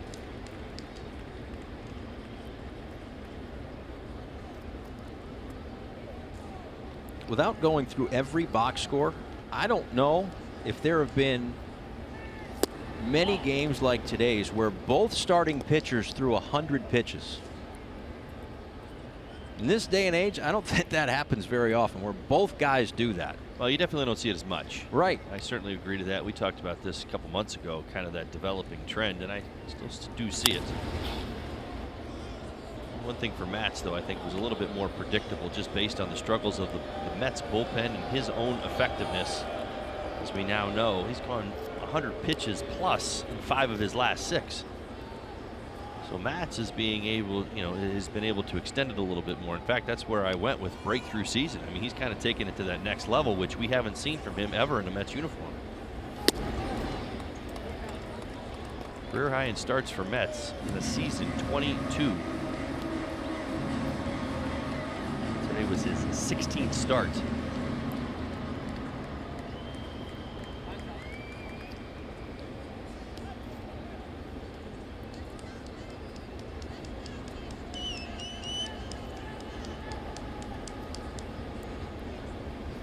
Payoff pitch to Castro, misses inside. And the Marlins will bring the tying run to the plate with 2 outs in the 7th.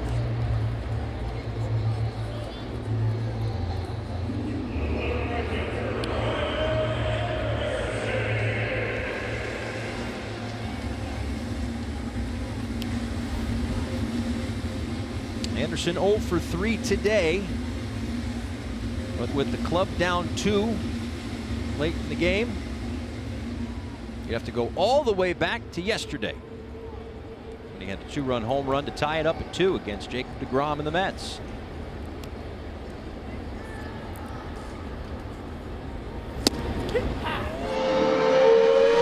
Look at that home run from yesterday. It was a big one. deGrom laboring, didn't labor much, didn't labor long, but when he did, Brian Anderson got in the bat and he did that.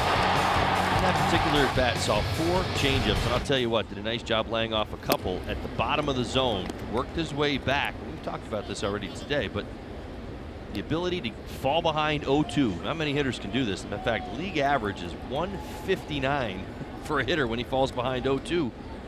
He fell behind 0-2, got it back to 2-2, got the changeup, hit the homer. He's hitting 259 on the season. This one out to left field. Conforto is back. He's on the track, and he's got a couple steps of room. Just missed that one.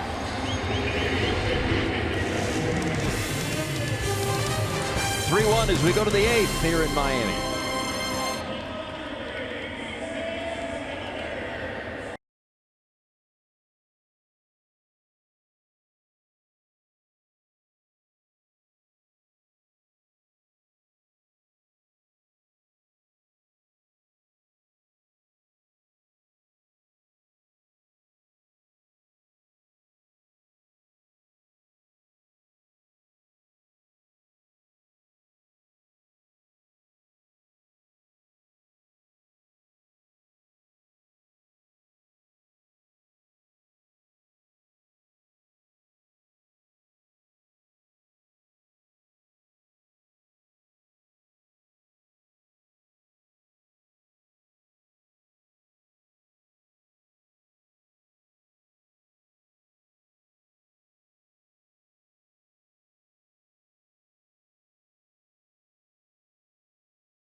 Is going to come into the ball game. He's now at short, and Guerrero is in to pitch. There he is.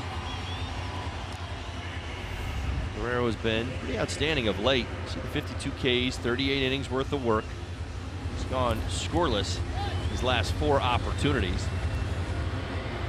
The 1 run he gave up 5 starts ago was an unearned run.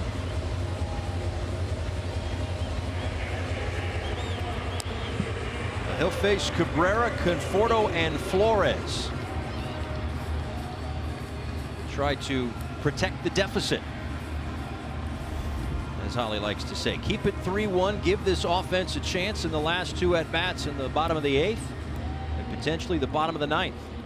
Yeah, that's exactly right, Paul. Guerrero's the right man for the job over his last 14 games. 1.17 ERA. And I'll tell you, it's been impressive to watch over the last 3 or 4 starts. Only a couple of walks. Well, we'll go back to 4. 7 punch-outs. And how about the arsenal? It's starting to change a little bit, and it's good to see for Guerrero. Remember early on, April, May, we saw an awful lot of that fastball velocity, triple digits, 102, a lot of conversation there around baseball, who throws harder. Guerrero has kind of settled in, and it's been impressive. He's buying into the idea that less is more right now. We've seen him kind of back off the fastball. The command has been a little bit better. We've seen him hanging around at that 95 to 98 range. He's also using his slider a lot more.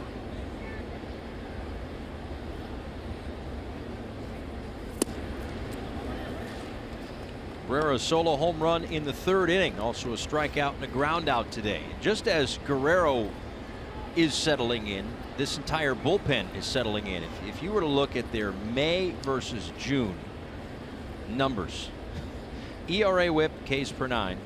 In May, all last. In June, ERA and whip 3rd in the National League. As Cabrera is aboard to start the 8th.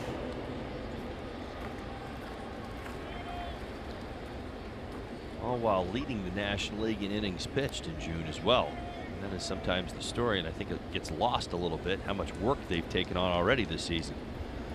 So to boast a 2.98 ERA, knowing that you're logging the most innings, the two usually don't go together. Right. Usually you're talking about the team with the lowest ERAs typically got the fewest innings, meaning their starters are going much longer.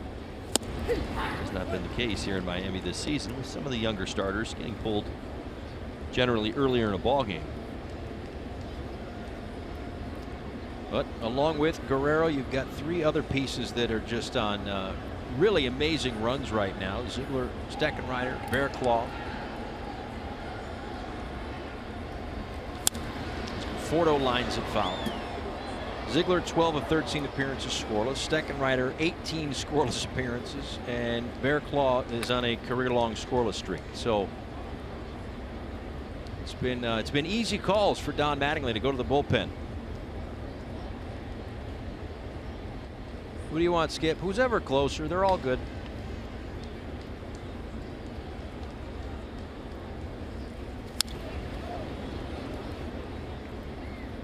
Couple of strikeouts today for Conforto, and he walked in the 5th.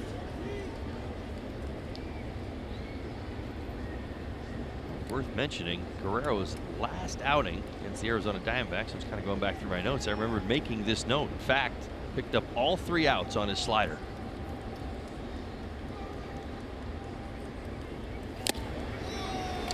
That one on the fastball. Yeah, that's definitely not the slider at 99.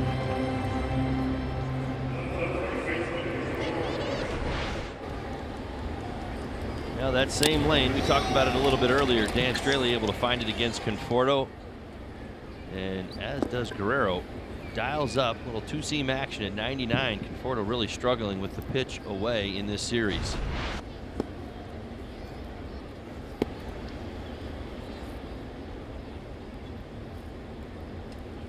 There is Flores, pops this one up and into the seats.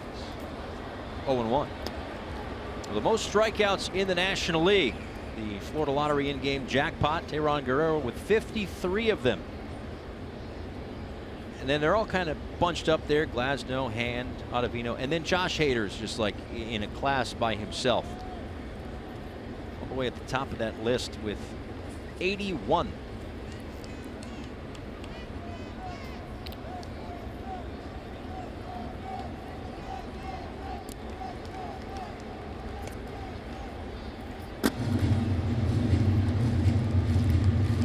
Marlins will have Realmuto, Maben, and Board due up in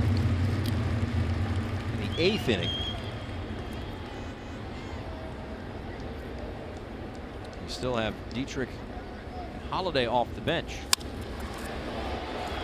Out to center field for Brinson, who moved over maybe a step. Out number 2.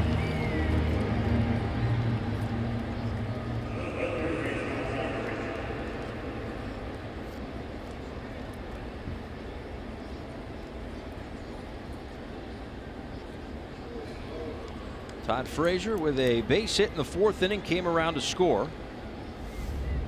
Again, it's been those 3 innings, 2nd, 3rd, and 4th, with the single runs for New York today.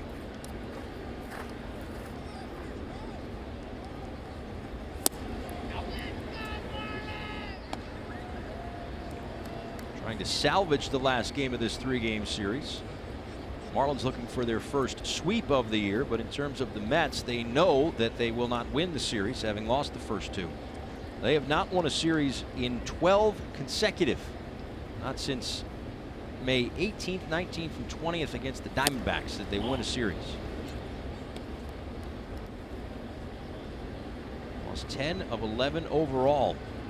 Last time they won a game, Steven Matz was the starter. Matz went the first 5 1/3 today, 3 hits, 1 unearned run, a couple of walks, and 6 strikeouts.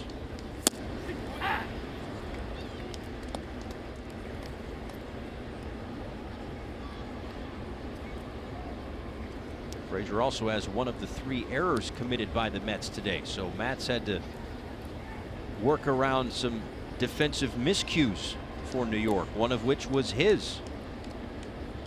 That led to the only Marlins run today.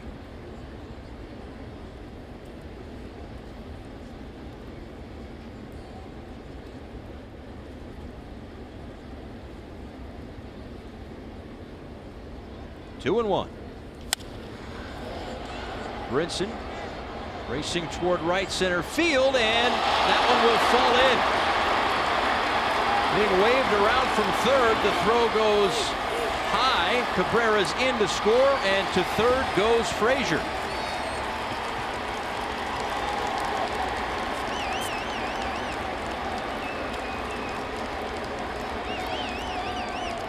Well, Brinson had a bit of a lapse and then a panic. This will happen to young players. Kind of pull up that you've got this easy. Ball's going to hit off his glove.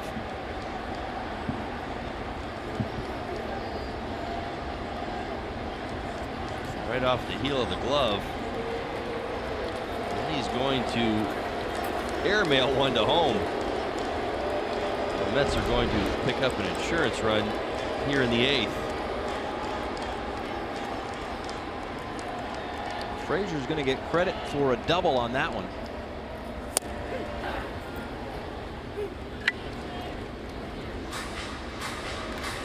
A big insurance run comes in to score.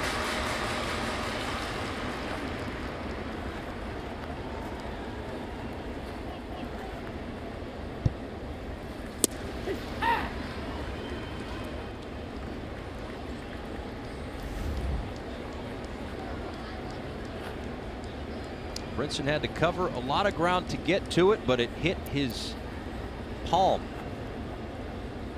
Well, he was there in time, kind of almost overran it by a step. Based on that math, I suppose.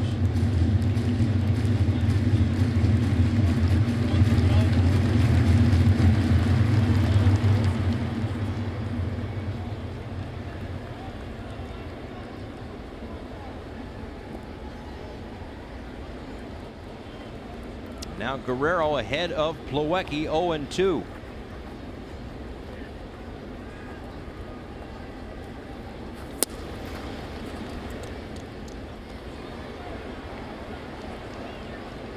Dominic Smith has moved into the on-deck circle for the Mets. The pitcher spot due up next after they double switched earlier, so could be a situation where Lugo's day is done, but I'm sure Guerrero would rather retire Plawecki than extend this inning any more than it needs to be extended.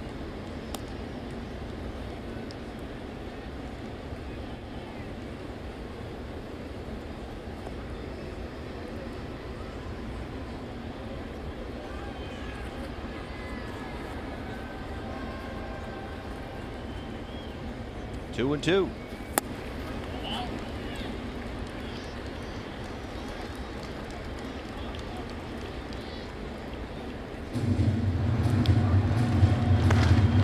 Levin's on the right, Peterson on the left.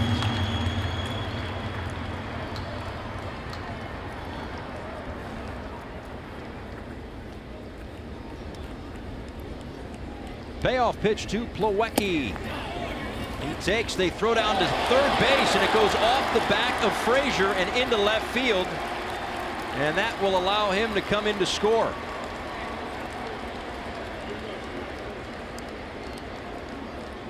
Real Muto, I'm guessing, Holly, tried to catch him napping over at third. That's exactly what he tried to do. It's not a bad idea, but it catches Frazier in the elbow.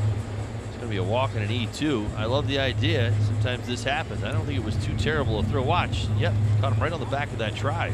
Rojas is waiting for it. Certainly, we've seen this pay off more times than not this season, but it is definitely an error. The ball goes into left field. 5th run now for the Mets.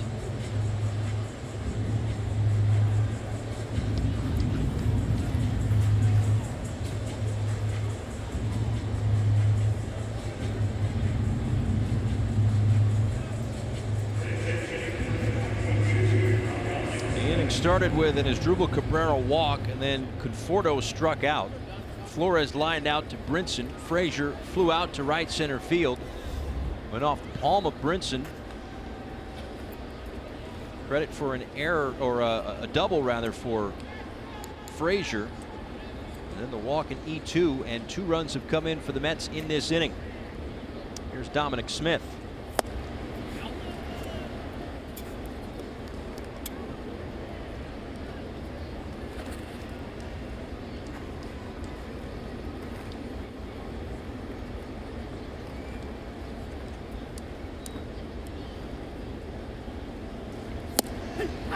Strike at the bottom of the zone. 1-1. So you get Lugo out of there, who retired 5 of the 6 batters that he faced. However, it's now a 4-run deficit with 6 outs left.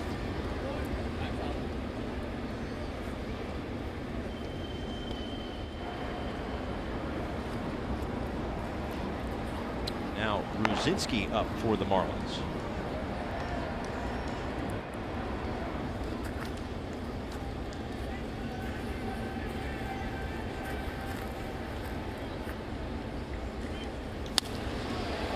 Smith in the air to right center field.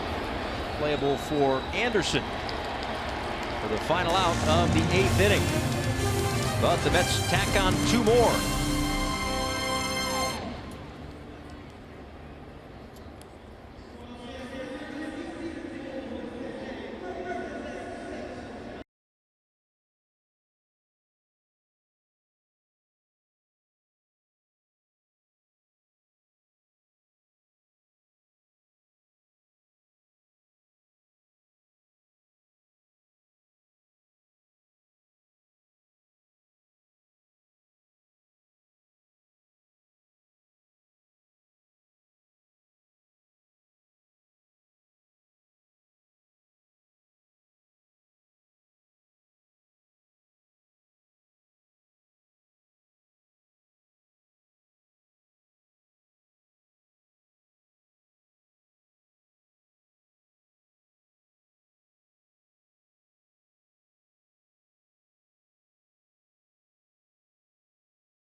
serve to join us for a ball game. Active and retired U.S. military personnel, veterans, firemen, and police officers receive 2 complimentary tickets when showing their official service IDs at the center field entrance at Marlins Park. For more information, visit marlins.com/offers. So it's Tim Peterson out of the Mets bullpen, the third pitcher for New York today. Steven Matz went the first 5 1/3. Seth Lugo an inning and 2/3. Dominic Smith stays in the game after getting the at-bat, and he'll play first. 9th game this year for Peterson, who face Real Muto, Maben, and Bohr here in the 8th inning. Yeah, first 2 hitters, if they can reach, get a hit, that would be the first time this season that Peterson would give up a hit to a right-handed batter. How about it? Started this year 0 for 21.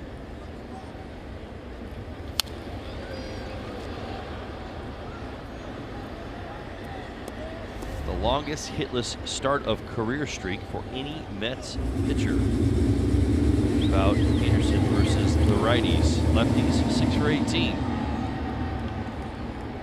Four-seam fastball, change, and slider.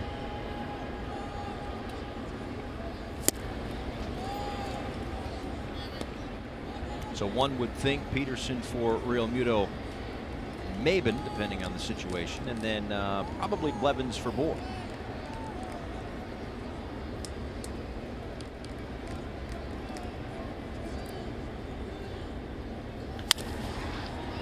Just wide of the third base bag. Real Muto stays alive. Couple of hits today for JT. Singles in the first and the third. So he has extended his hit streak to 9 games.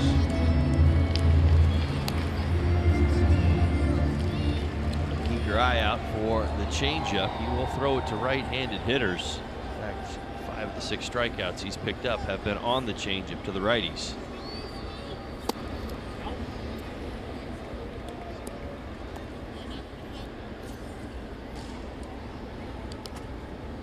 So when you haven't faced a guy a lot, as Real Muto is here with Peterson, is that kind of where you start with the scouting report when you're trying to learn a pitcher? Most hitters will tell you, they're hunting fastball and they're looking to defend everything else unless there's something or a particular pattern that they can sit on. Now, generally, when you see a guy for the first time, that's hard to go by. So most of the time, everything's by the book. I think for Peterson, what he's capitalized on is the righty-righty matchup in which, he throws a tumbling changeup. Too many righties that see that or even throw it. There it is. So it's a bit of a trick pitch against the right-handed hitters, and it's been very effective. The righties are now 0 for 22. See the split grip, lack of rotation, the tumbling action as it makes its way towards home plate. Righties, generally speaking, are not used to seeing too many changeups.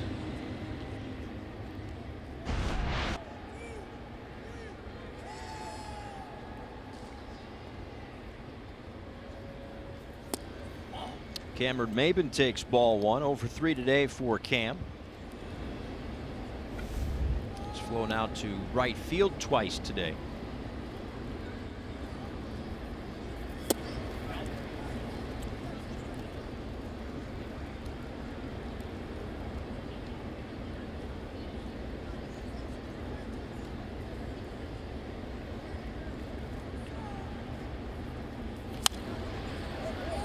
Behind home plate, 2-1. Mets will head to Toronto after this. The Blue Jays are currently home for the Detroit Tigers.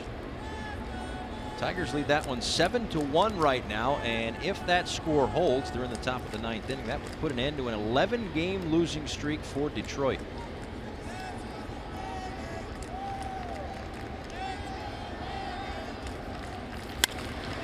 Maben drives one out to center field. Nimmo is back, and that is gone. A home run for Cameron Maben to straightaway center field.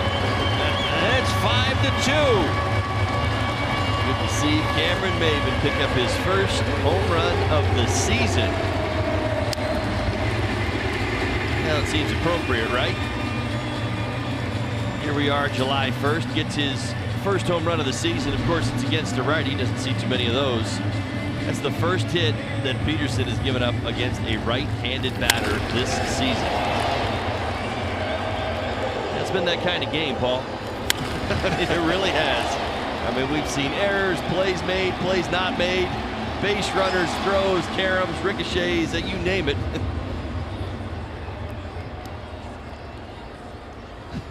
Not since September 26th of last year, as Cameron Maben circled the pillows like that. 104.9 off the bat.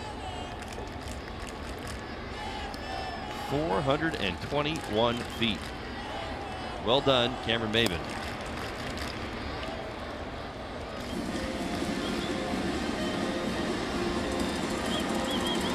Gets a hug from Jose Urania and some sunflower seeds in his head. Low to Justin Bohr, a ball and 2 strikes.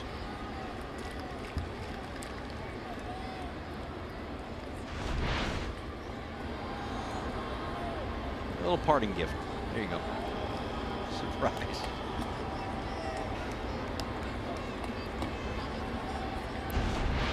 Expect to see Jose Urania back at some point this week. Off the deal with that shoulder impingement through a light touch and feel kind of bullpen today.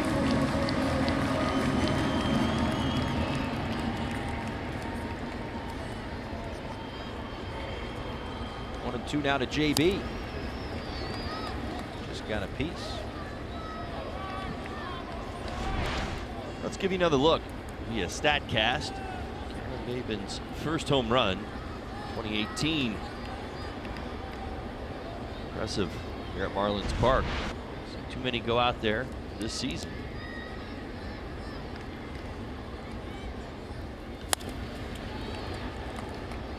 Yeah, you got to get into one. Ooh.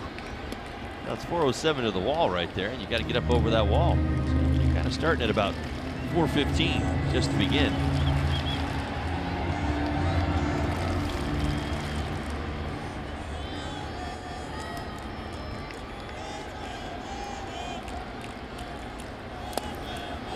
Balls and 2 strikes to Justin Bohr. They figure it had to happen at some point for Peterson. Surrendering a hit to a righty. That one a loud one, center field. Close the gap to 5-2.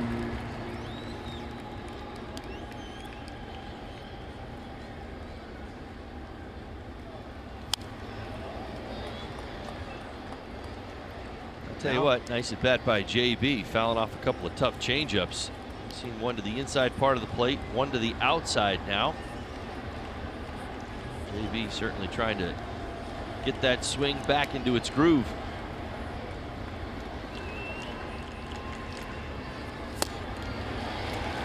Strike 3. That's the second out here in the 8th inning. And second strikeout of the inning for Peterson.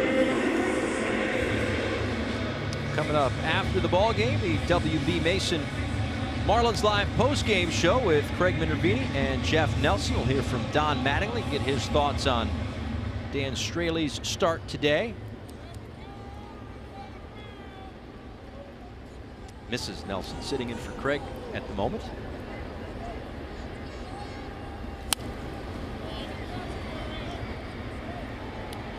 Bruce Brinson with nobody on and 2 out. It went down in the books as a double, but it hit the palm of his hand and extended the inning, an inning in which the Mets scored 2 runs. And just foul.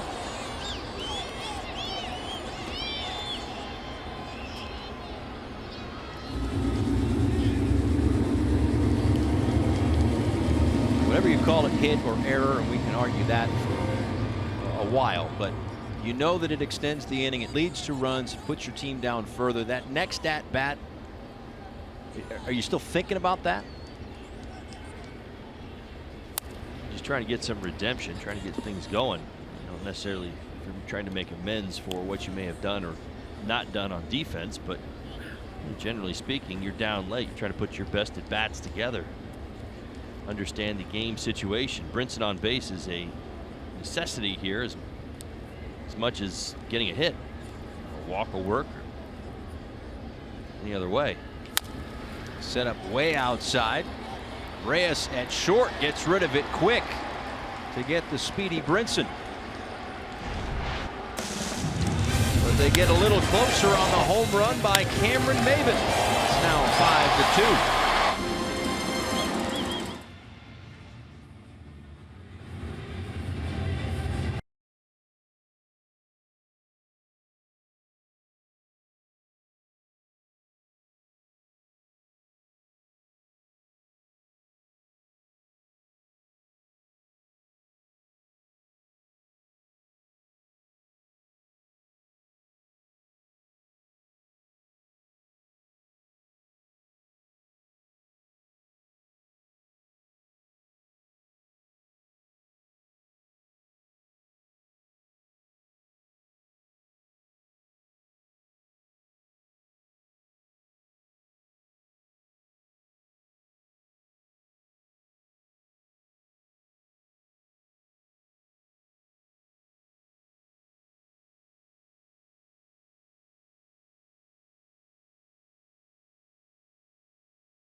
And Kyle Bearclaw, they gave up nothing in June.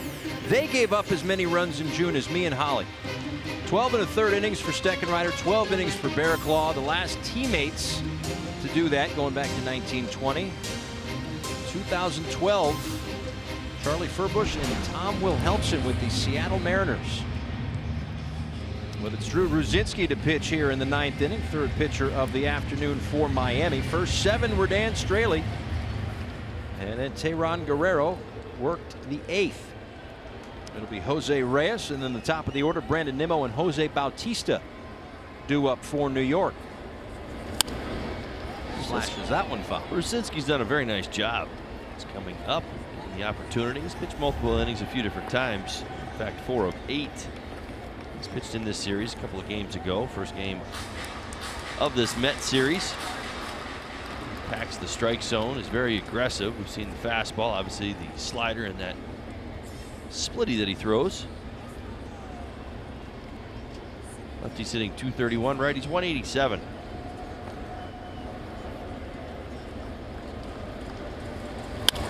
Right back to Drew. It gets through him to Riddle. One away.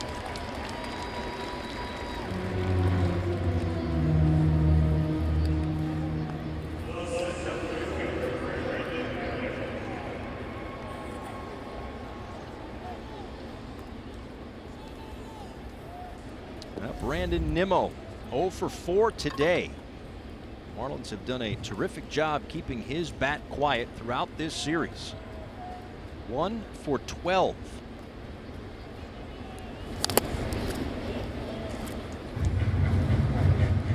Just the one walk in the series for a guy who had a .389 on base percentage entering today. Was 14th highest in the major leagues and 7th in the NL.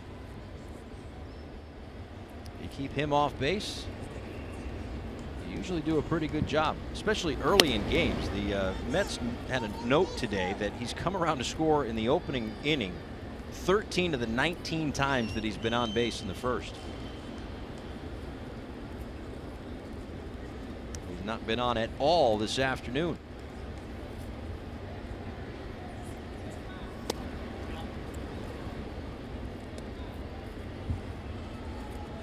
These two NL East rivals going head to head today. The Nationals and the Phillies are tied at 3 in the top of the 7th inning.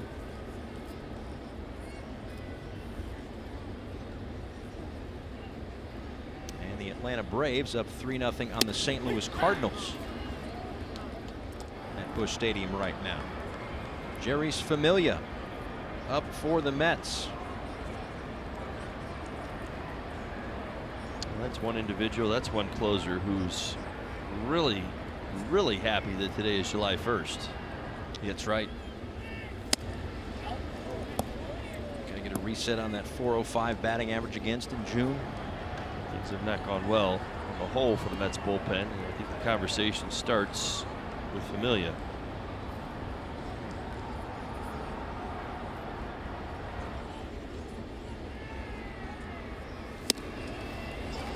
Brzezinski strikes out Nimmo, who is 0 for 5 with 2 strikeouts today.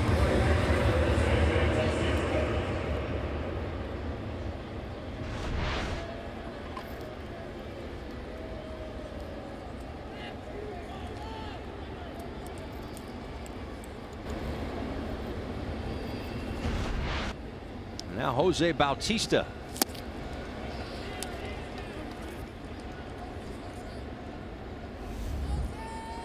Bautista, the home run yesterday, one of 3 hits in the series, but 0 for 4 with a strikeout in the first and 7th today.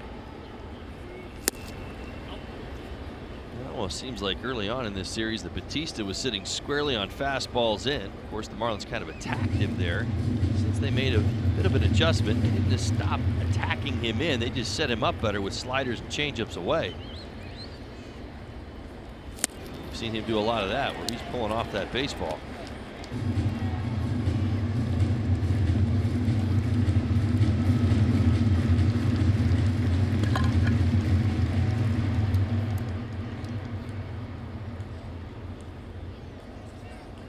Ball and 2 strikes, and he went around. So we head to the bottom of the 9th inning. Little work to do for the Marlins, trailing by 3, 5-2.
Fares, nothing to hide.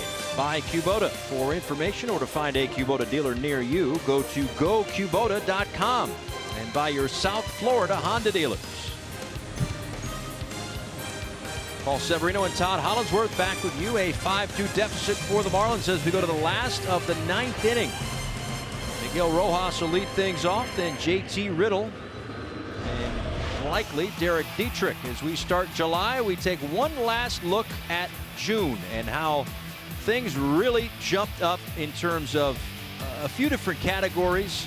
They're scoring more. The bullpen ERA was terrific, as we said, and they came up with a lot of clutch hits. 6th in the National League with runners at scoring position, and they'll hope for some more clutch hits with 3 outs to go today. The bottom line is this: 14 and 14 in the month of June. You see in yellow why they there were 14 wins. I mean, the only thing that we can add to it here in July, now July 1st, is the fact that maybe they're going to come back again tonight or this afternoon against Familia, who's been giving it up here of late. 7 of the 14 wins in the month of June were comeback wins, so it has been part of their theme.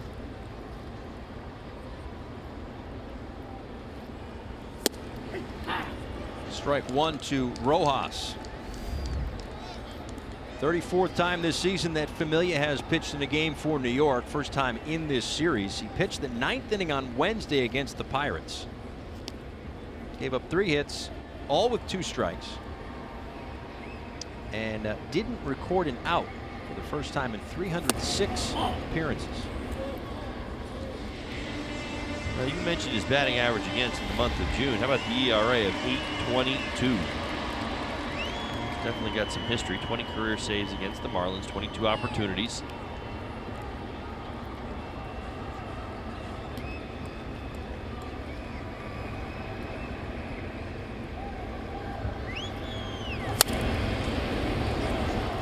For the most part, from Familia, you'll see the sinker throws it about 55% of the time, and the slider, 26, does have a four-seam fastball when need be if he's struggling with his sinker command.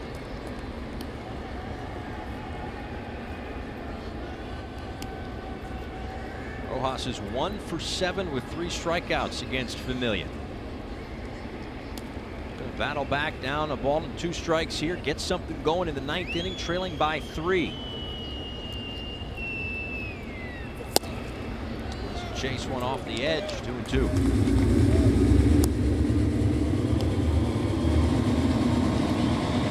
Rojas reached on an error, stole second in the 2nd. Got a double, stole 3rd in the 4th, and came around to score in that inning and grounded out in the 6th. 1 in the 4th, 1 in the 8th for the Marlins today.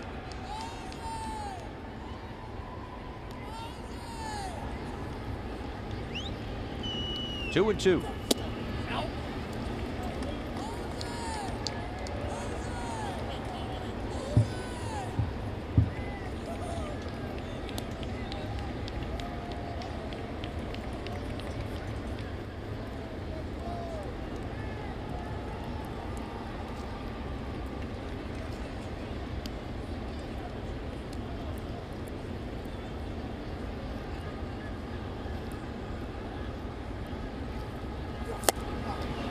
Swung on and missed for the first out in the 9th.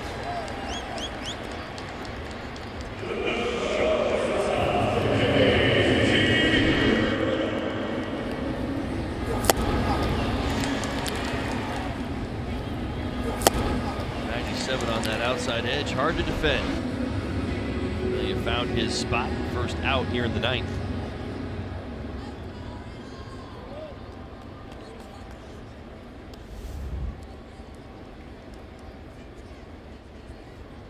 Three on the right side of the infield against JT Riddle, who faces Familia for the first time in his career. Made a bid for a hit back in the 7th inning.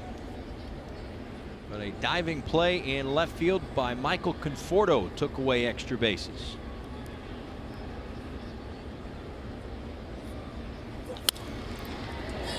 He'll test Conforto again. This one much easier this time.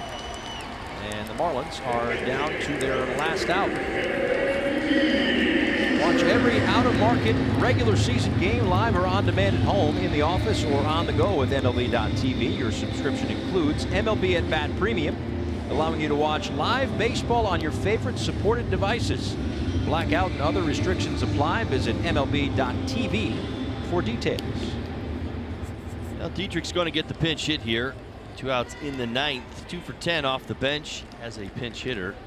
2018, he's got great numbers against Familia though. 6 for 11 with 3 doubles.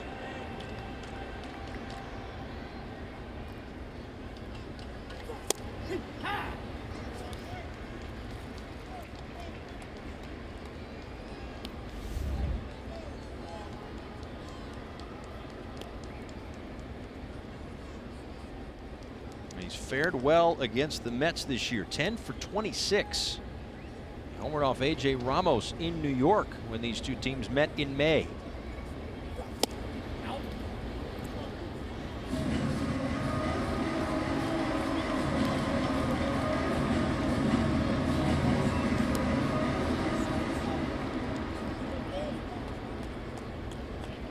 Mets trying to avoid the sweep. They have won once in their last 11 games.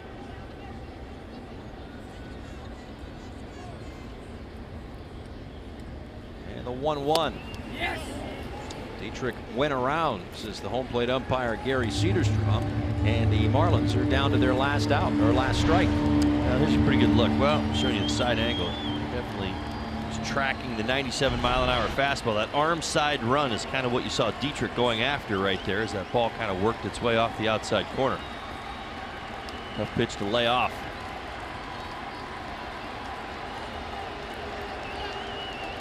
Here comes the 1-2 from Familia. 97 to strike out Dietrich and end it. Well, again, the Marlins cannot come up with their first sweep of the year, but they do take 2 out of 3 from New York. Final score this afternoon, 5-3. The Mets get out of Miami with 1, but a series win for the Marlins. Back to wrap it up with the Marlins Live postgame show on the other side of the break.